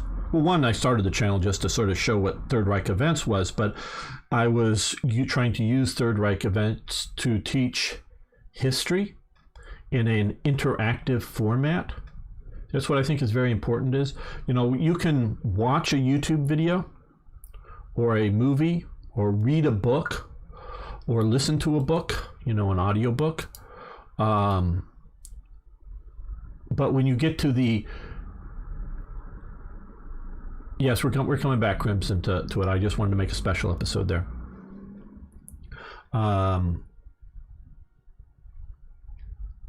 With the mod, it's interacting with history. So I believe, I could say no, but I believe you learn things better that you interact with, not just watch, not just consume.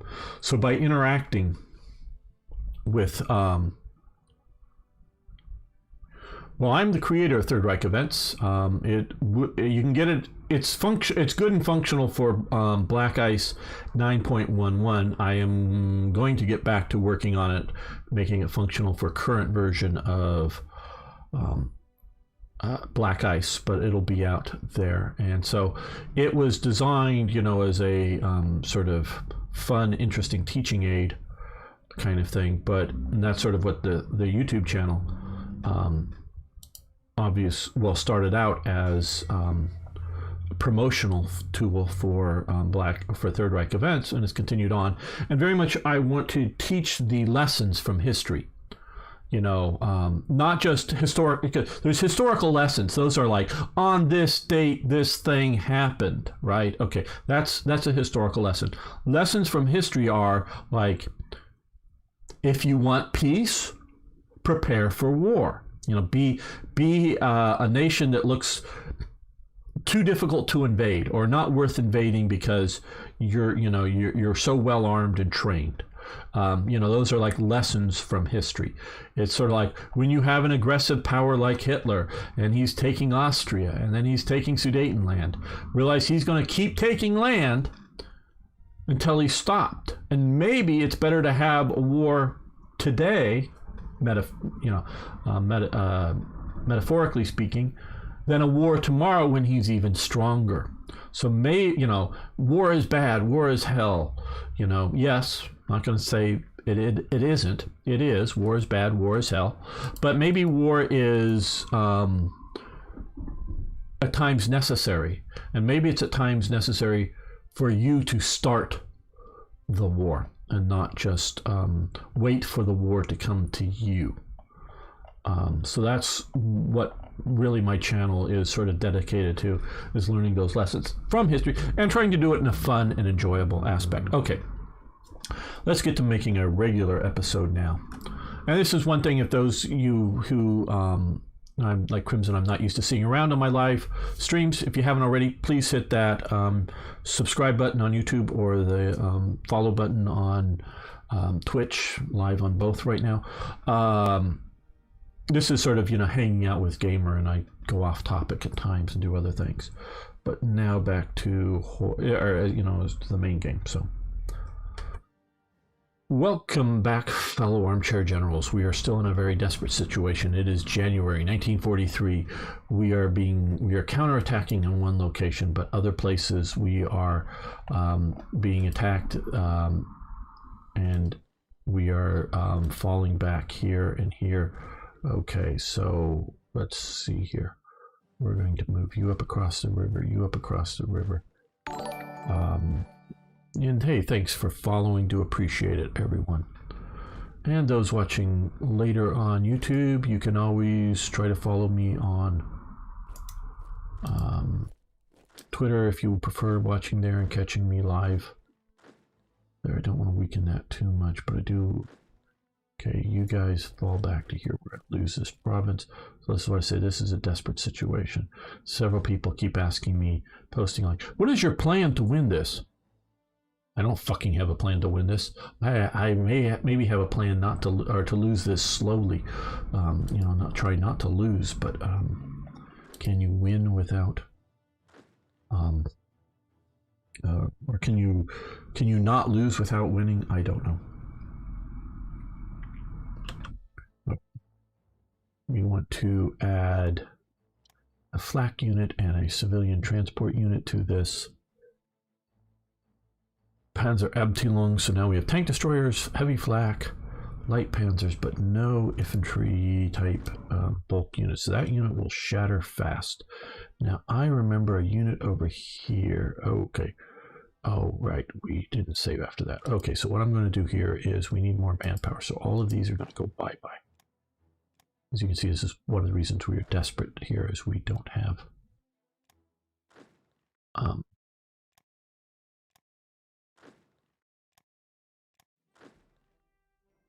hardly any manpower. So these police units that have been on the holding pattern for all this time got deployed just to cannibalize their manpower. I thought I had a...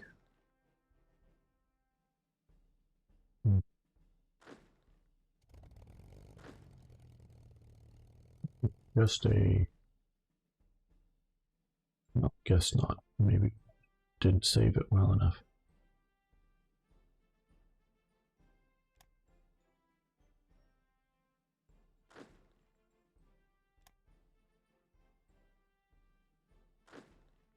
Battalion that I could add that to.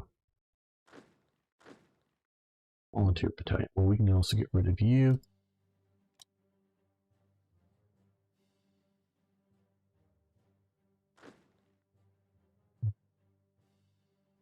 Send it down this way.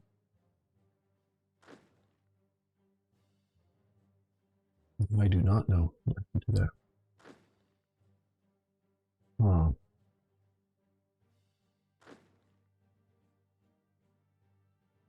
There it is. Okay, it's heading up. Let's head you up here. I know it won't be terribly fast, but at least it'll give us an infantry battalion to add to that unit to help hold the line. Okay, you're coming here. So we are in desperate situations in the idea that we are currently losing a lot of places. Okay, try to plug that up. We're counterattacking there. I think they're going to be able to hold in those swamps. Here we're hoping this holds out until these guys can retreat into there. They're retreating to here. We're going to try to move and hold. Well,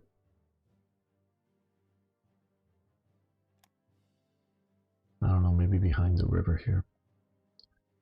I don't know if we'll be able to do that, though. We'll see.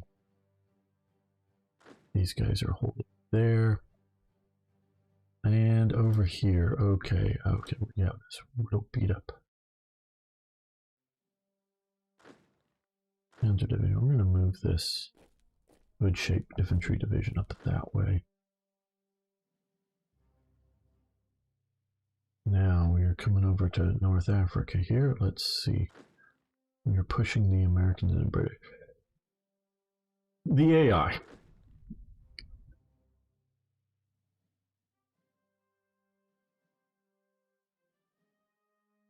Sometimes takes them a long time to react to things like seeing that they have the ports in here. They have not come in here fast enough. I don't know if they have ships. Probably they have units being moved in this direction to here. Now, what does that mean? I don't know entirely whether it's British units here. Britain was able to get a bunch of these garrison units to move into here to hold off here. The US has a lot of units at home, I know. I don't know if they're where they are and whether they'll shift ports. Well, okay, so we have a bit of manpower. Hitler's stand fast order.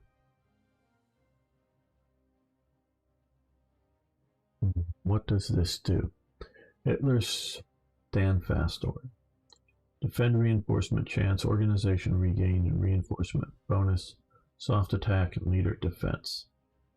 I don't think I'm going to do that just because it doesn't sound like, well, and casualty trickle back. I don't think I want to do that.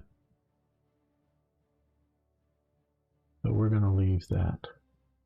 B might be a good idea, but I don't know.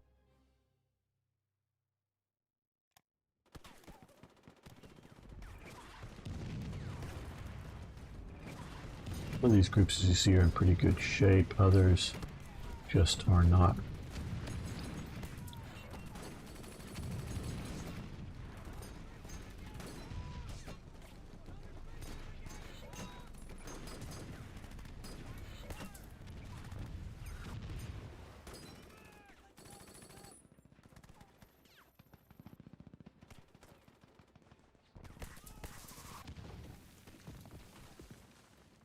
Well, Ecuador is aligning themselves towards us. Are they crazy? Maybe they just don't want to be too close to the Allies.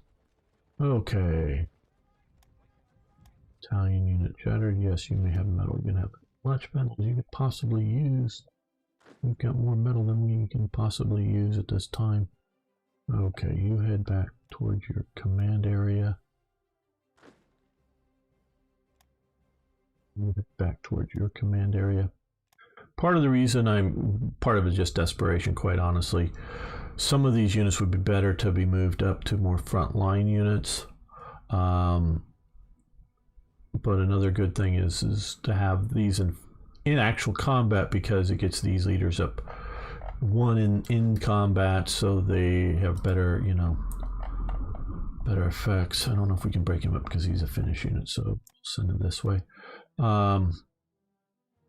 So they grind up better, they have some better stats in combat, all that good reason. So there's reasons to use them in combat, but they can like shatter and not be good. Oh, we did. So I guess they did shatter, so we did keep Schroner's force. We'll move him.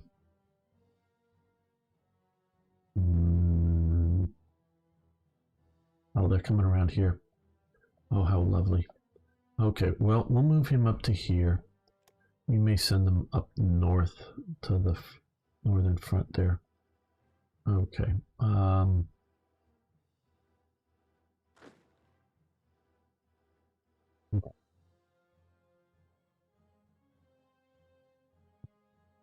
We are in a desperation situation here. Now they're hitting us from... Before they had to be hitting us from across the river. Now they're, with this unit being able to come over here, they've been able to hit us from the rear as well. We might be able to hold out, I don't know. The river was really good at it. Okay, yeah, we lost that province. They're pushing on them. I think they'll be okay for the moment. I think, I don't know if they're going to stay okay. It's a lot of stuff hitting them. And there's more units over here. Okay, naval strike tactics advance. That's useful. That would be air, and we'll let that continue.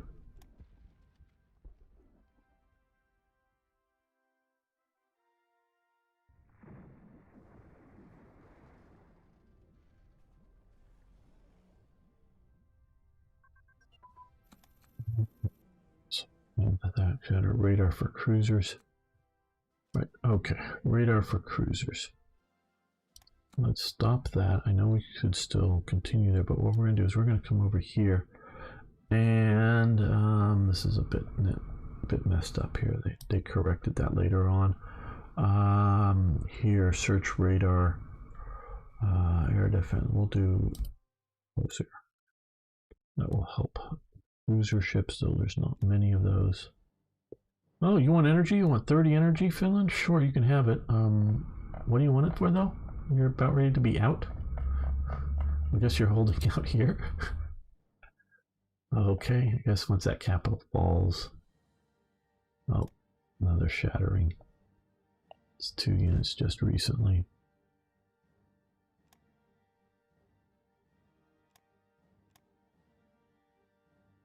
He should not have been in the front line because he just has no combat units. They probably shouldn't have been either.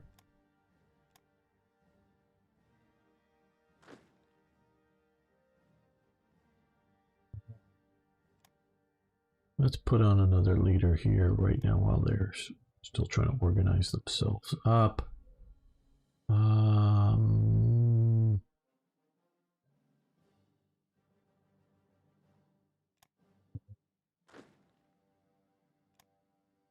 That should really just be added to other units. Self-propelled rockets and self-propelled artillery would be really useful for other units. Not just there.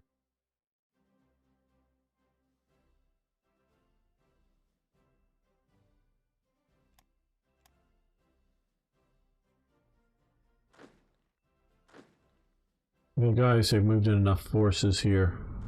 They're moving in more. We can't take this.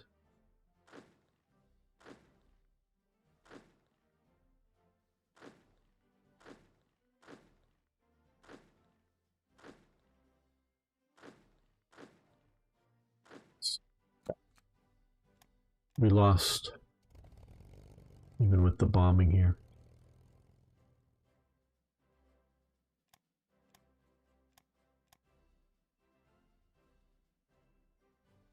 Finns shall make a counterattack and remove the Bolsheviks. Yeah, I'm sure that's going to happen, Beam Slam.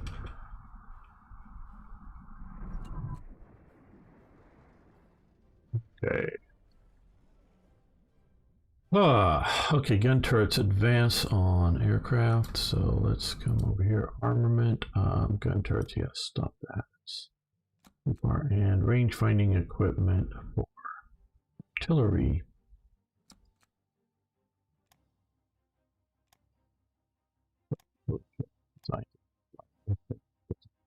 Five.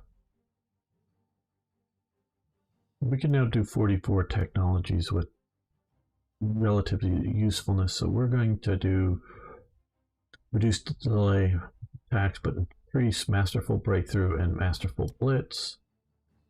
Maybe between attacks that would be useful there too. What else are we still researching on? Small caliber tank cannons. Or be here. Okay, medium velocity guns I think would be good. What do we have over here? Light armored designs. We have a lot of light armor, unfortunately. I mean, we prefer light armor over no armor, but yeah, we'll do that.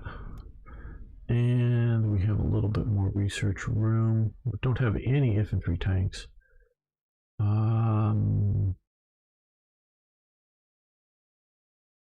What was the gasoline engine improvement?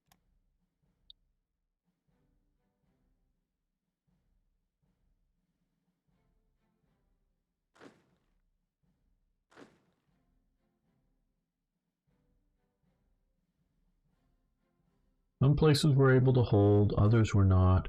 Okay, you should fall back because you're the HQ. Oh, well, with this here, let's just all fall back all of these units. It's just too much out on a peninsula here, or however you want to say that. Too surroundable.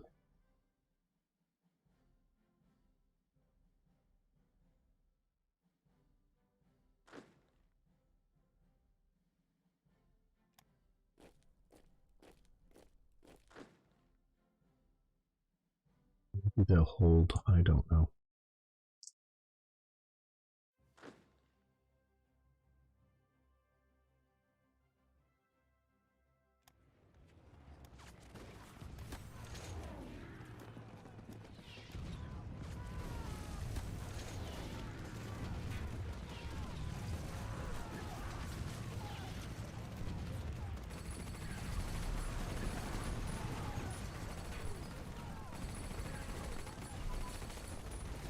Engine pilot training.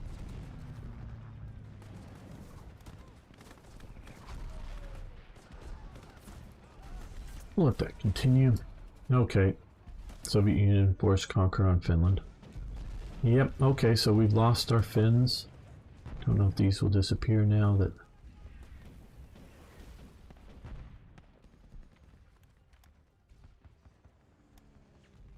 These are now... Forces in exile? I don't know. Why are you retreating from there? Stay here. I was hoping you'd hold my flank. If we don't hold that flank, the whole northern position there will collapse.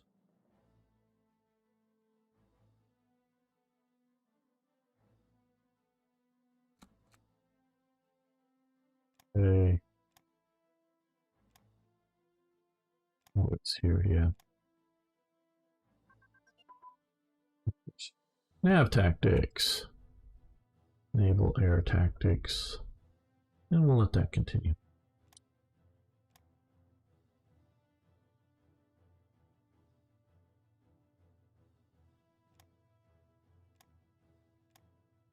HQ shattered. Well, it wouldn't be shattering if I was doing a little better. Because this is supposed... I mean, it has von Manstein as this sort of special leader, but it has a full cavalry regiment in it, heavy artillery, reconnaissance, motorcycles, engineers. So that's, you know, sort of a cavalry division. It's not going to be fast because the heavy artillery is going to slow it. Well, no, it could be fairly fast. So, I mean, that's almost, you know, it's actually cavalry brigade, sort of more than a regiment. So it should be a decent frontline unit. It just got overwhelmed. Now, where that, I don't know why that was in the front line. Let's just delete that. We don't need to waste manpower trying to reinforce that unit.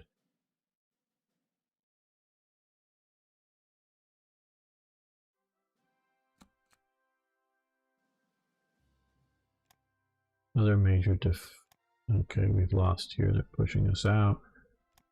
We've won here.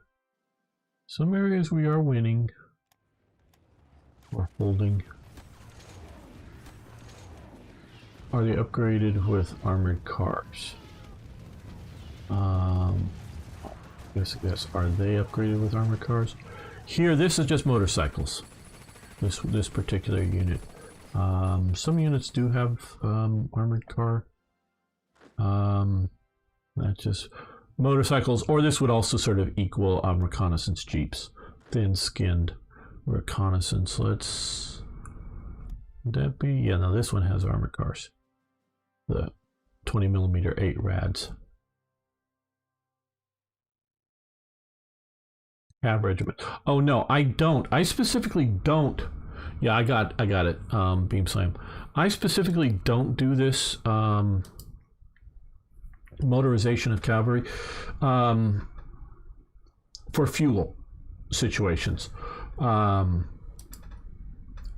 if I leave them as cavalry, they don't need fuel.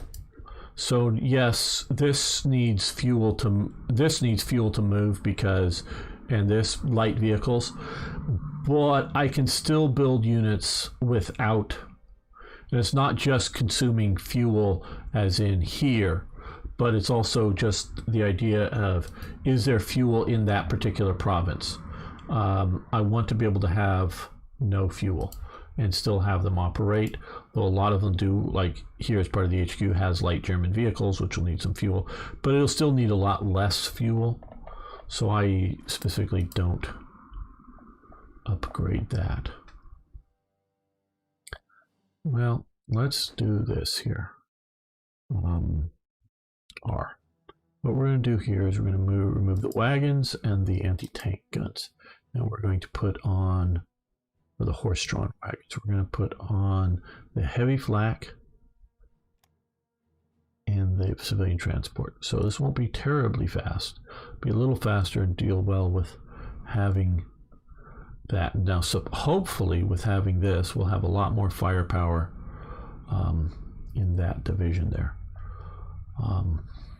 to hold the line. Let's move this way. These are still fairly weak.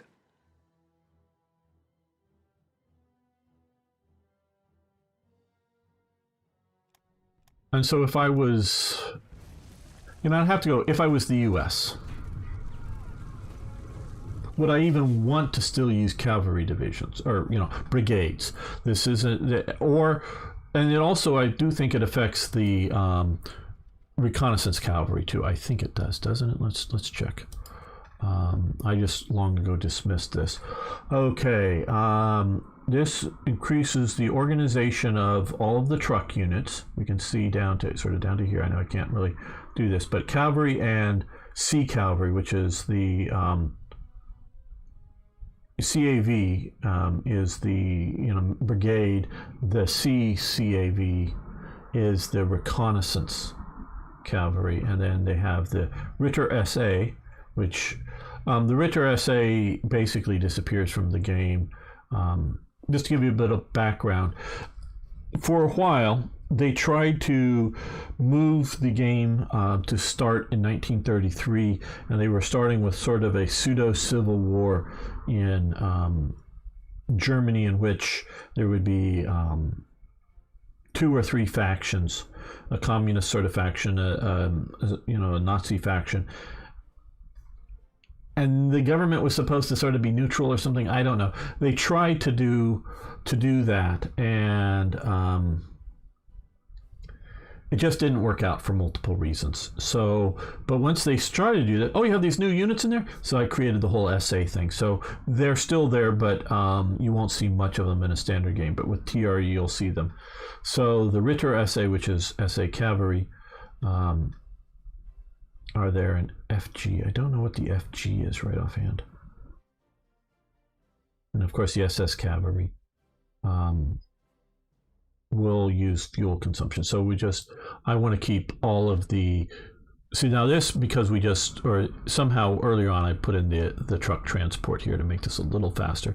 But if this had just standard wheel transport, I don't think any of these units would consume fuel. So where if I did do that, well, this is I'm not sure now whether it would affect these or not. I don't know. I'm not sure, because this is R cavalry, not C cavalry. No, I don't know. So, but I don't even know if Americans, you would want to have cavalry units. But I could see, okay. They lost here, but fortunately only after this other unit was able to retreat into there. Oh, we've already lost the HQ that was there. This unit, oh, they're not gonna survive. Okay, fall back. I just want these guys to get out. Well, it looks like some of them may.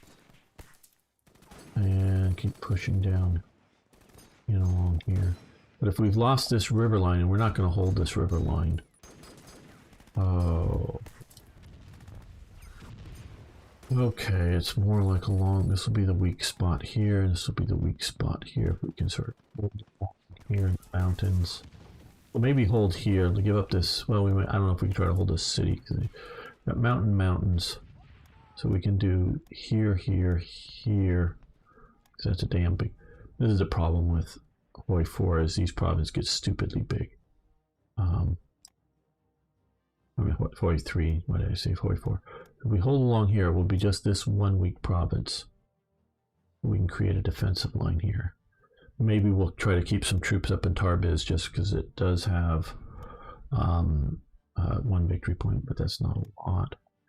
We hold the others because there's no other victory points that is at least not in danger of losing at the moment. Okay, you guys are here, so you guys come to there. We ought to send you the other way. Yeah, let's send you the other way. Okay. Okay, let's come back over to here. You're on that good mountain. You come over to here.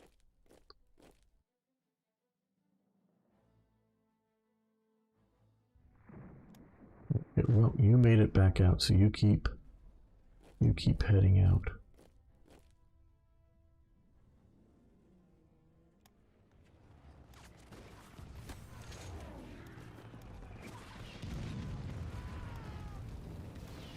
Yeah, that's a possibility of things going really wrong, but I think they might be able to.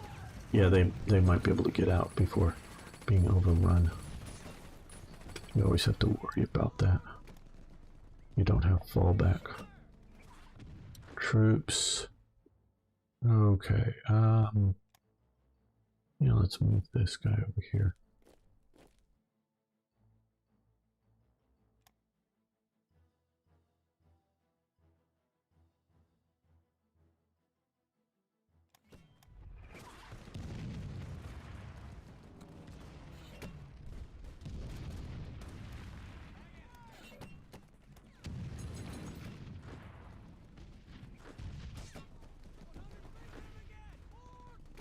Yep, just keep falling back, it appears.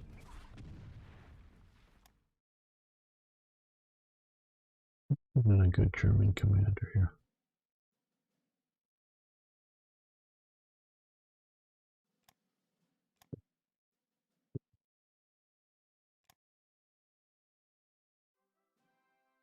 There is sort of a trick to do something that you're not supposed to be able to do. You're not supposed to be able to, where was him? Where was he? Here. You're not supposed to, because you can't click here and get it, but if you sort of click at the right spot on the picture, there you go. Okay,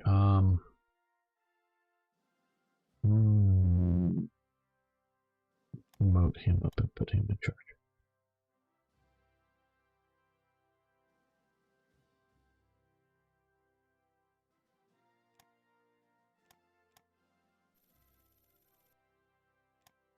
Oh, sorry, okay. Yes, you may have metal.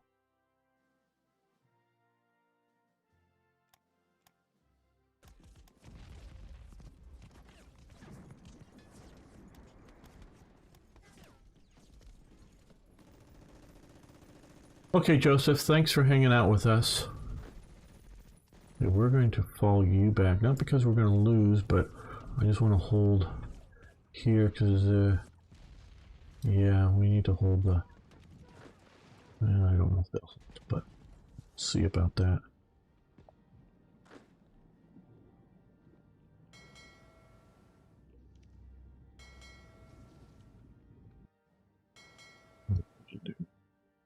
Put these together, good.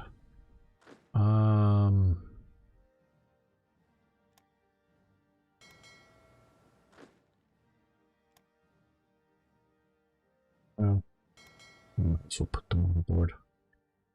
Let's, where's send them to?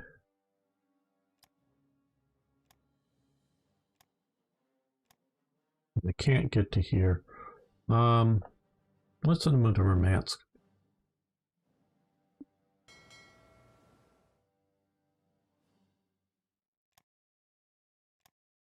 Base to Murmansk.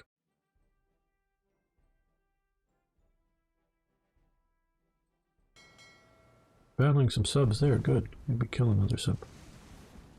No. Didn't kill it, but...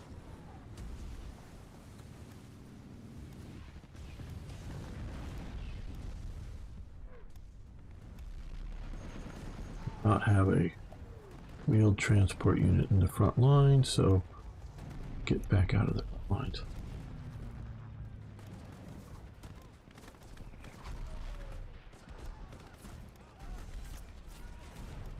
Not everything is a defeat here, but it is not going well. Okay, we need to do this better.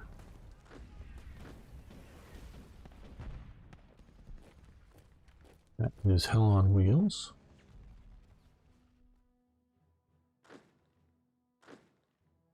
Moving in some armor, most assuredly.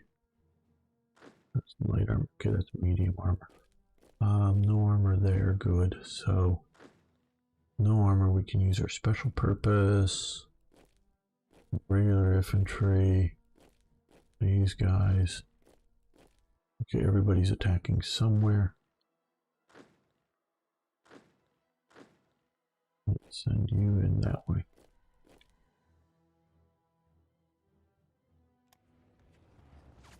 Okay, it looks like we retreated to there successfully for the moment.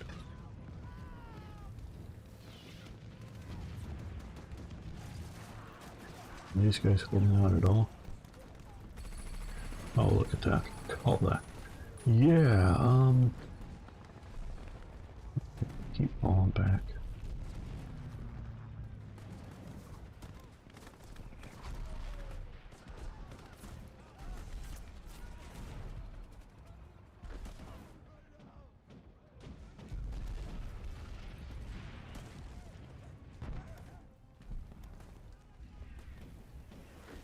Okay, well here we don't need this province. We want that province because it is part of our defensive line here, though that is...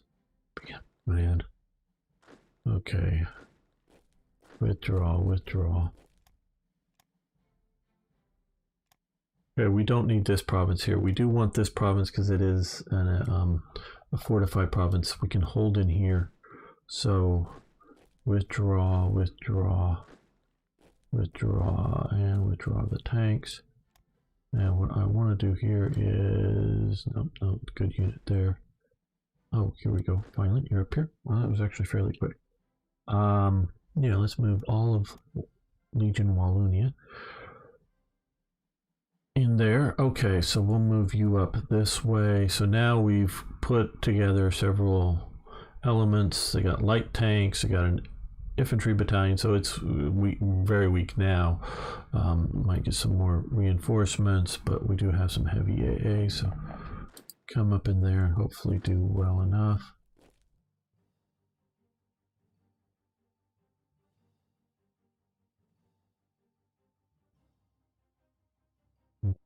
So yes, one up there. We've lost a province here because we're drawing.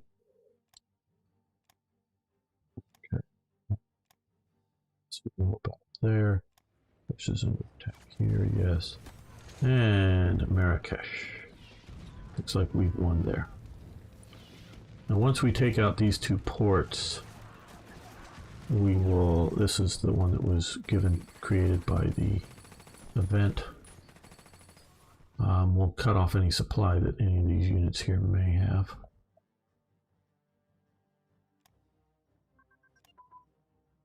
Okay, mechanical computing machines, very nice. That will help on research efficiency, obviously. And fuselage aerodynamics, I think that is here. 45, yeah, we'll stop that. Now we're able to do 44 technologies. Let's do flying boat prototype. And get those two into good research order. Getting everything upgraded. Okay, let's look at our production here. Okay, most of the infrastructure that we'll do, and I'll get it soon enough, I think.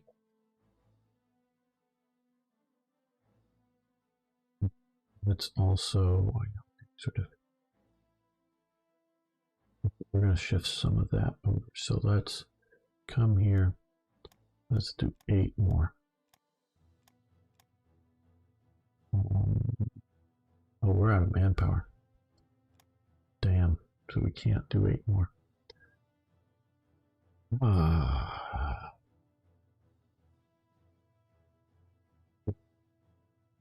Reduce down the supplies we're producing.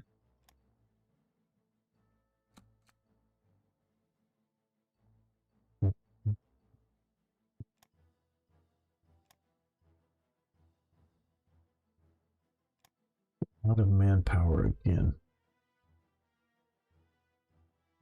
Okay, oh, we can choose puppets, industrial focus. Let's do that. Okay, for Serbia.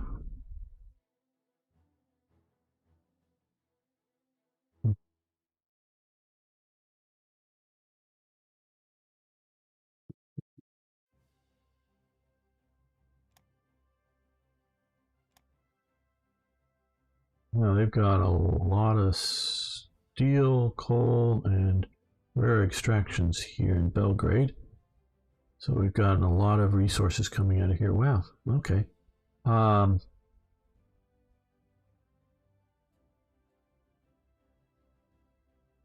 I guess rare materials is what we'll have them focus on.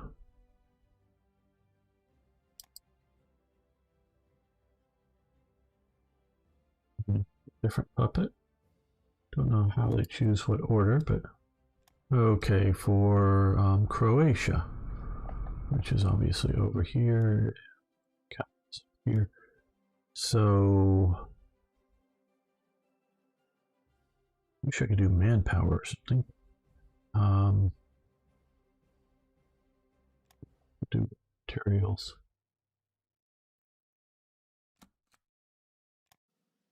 This is clever coding. I like this. What country? Slovakia. That's up here.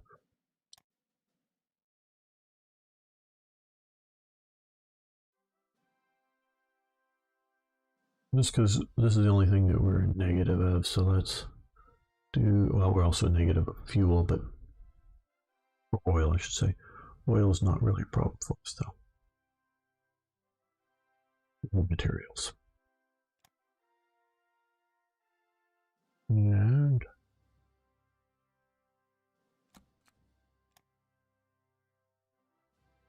for the puppet focus of Iran. Okay, well, Iran here, we conquered them and puppeted them. They do have a lot of oil, so their excess oil, we could use their excess oil.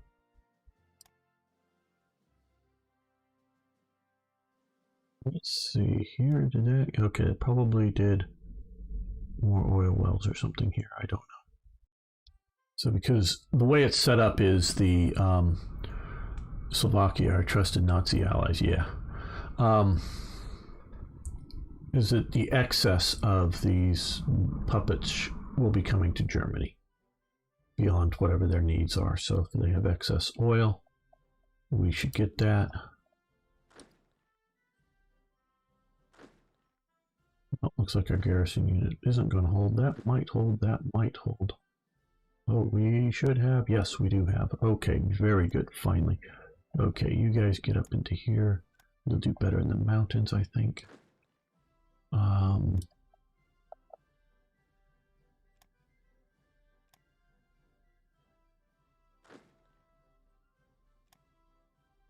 Let's send you up to these mountains.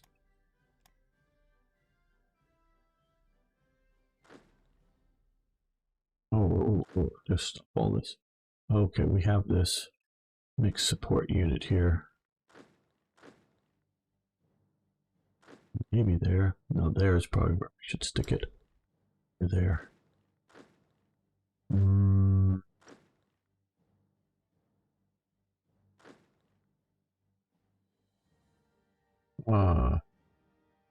There, because they doesn't have much in the way of other support. So this one, I believe.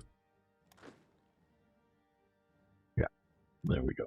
That'll make that a better unit.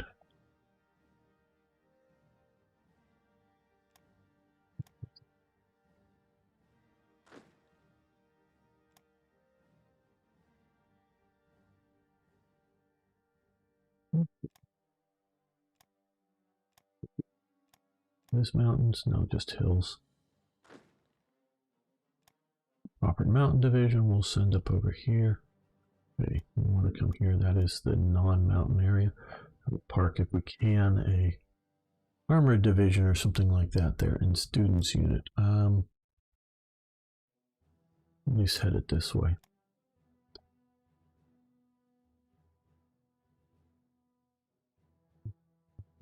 Falling back, they're retreating back. They're going to be retreating soon.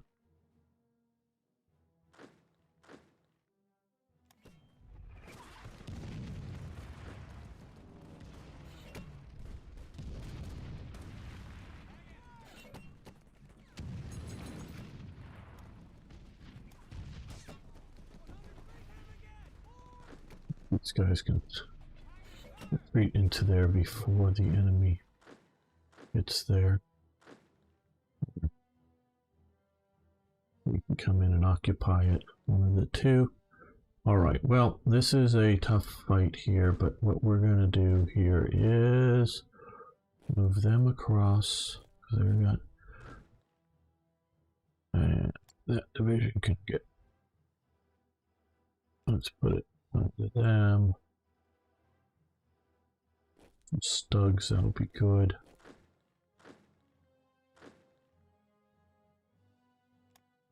Would just be nice reinforcements there. And so would these guys. I was afraid that by the time they got up here, some of these units would already be way more collapsing, but fortunately not.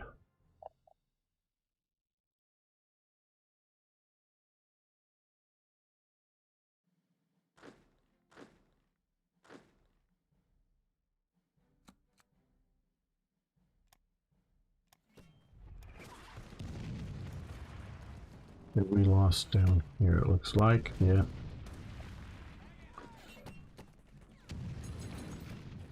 Them up to there.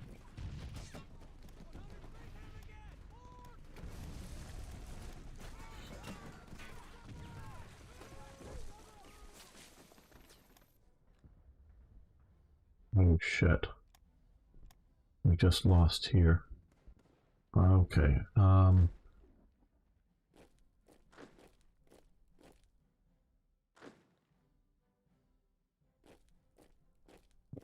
Push down into there.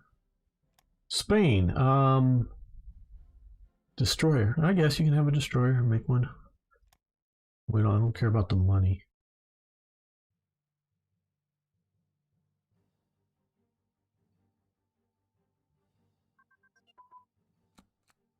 Okay. Yes, you know about that. Okay, they got into there. Where? Okay, center here. There. That should be all right. Airborne unit training advanced. Let's take a quick look. Yeah, 44. We'll let that continue. We've got a bunch of airborne units down in Iran. Close air support prototype has advanced. That's probably grayed out. No, not grayed out. No, yeah, yes, it is. Okay.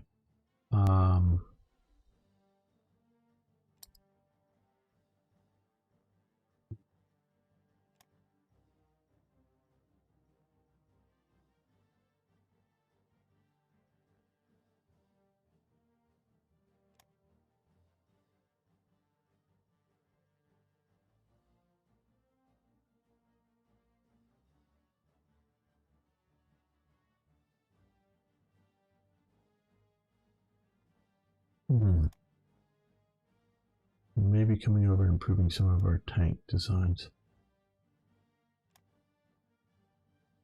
Let's take optics.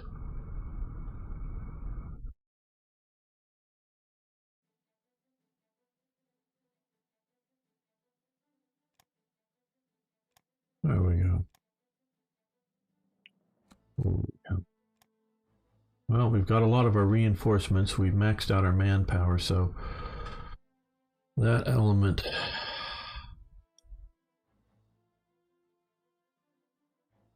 Well, since we have all of this, let me just save this to be safe. All this extra ICs, but no manpower to build new units.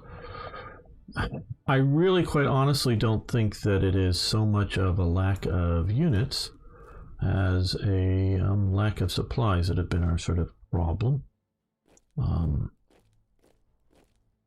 So we're going to continue to build up our. I really don't know that.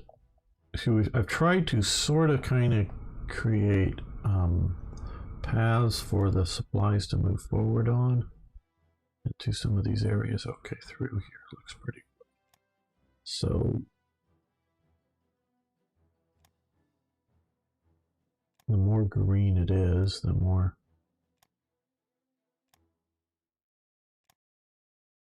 supply transport through.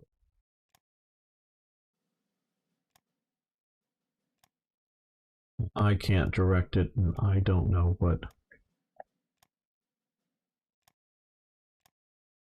really makes this. I'm sort of a little bit worried about, putting, do I start building here and they're just going to take it before I can get it built or not? I don't know.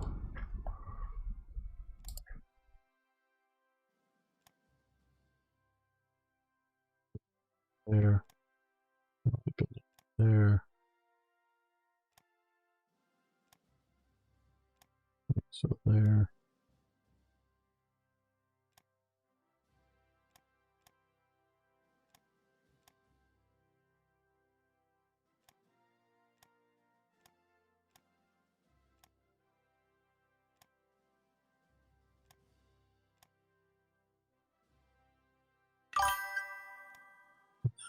Here.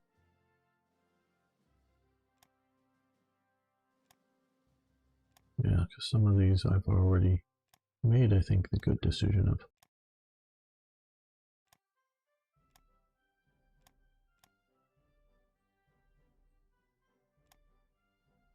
And thanks for following. Do appreciate it.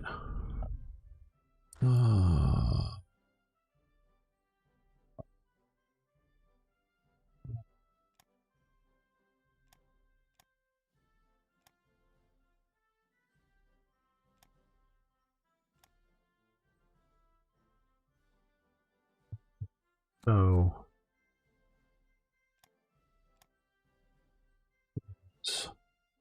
still want to move all of this like that. We set the priorities.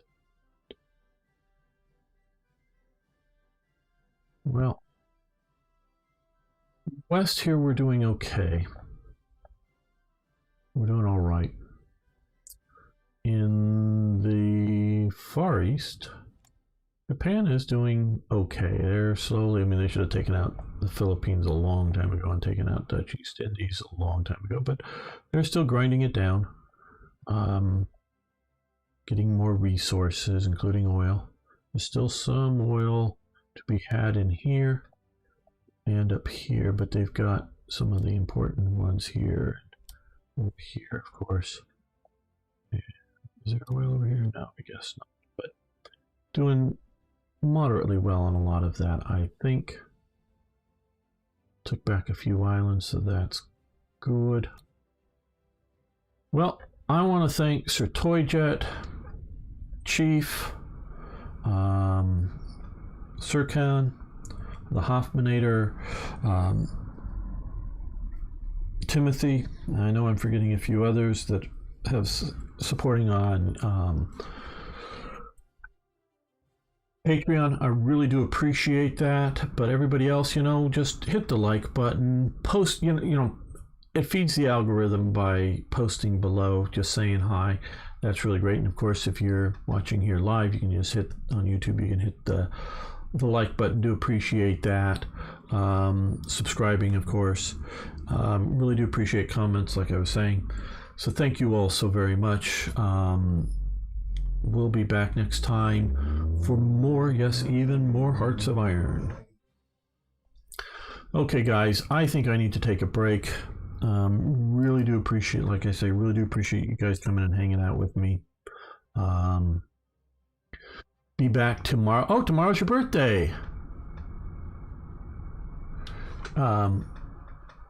Well, yeah, gifts. Well, I got you a gift very recently, but we gotta let this slowly save out. But yeah, we'll let you pick some of what we play.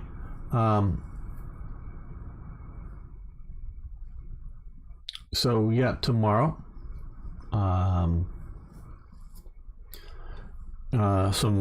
play some War Thunder. Hope you'll join us, Arno, unless you're having a big birthday party and can't join us.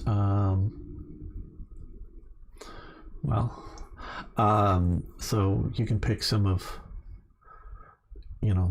nations, including some naval, if you want to do naval. So you can come and join us tomorrow for War Thunder, and I mean join us as in if any of you guys want to come and play, we'll make some room. Come on and do that. And Tuesday I'll be streaming for Slytherin. I'm pretty sure it's Field of Glory Medieval, game I love. Oh good, there, we got it saved. Good. Doing that, and of course be back next Saturday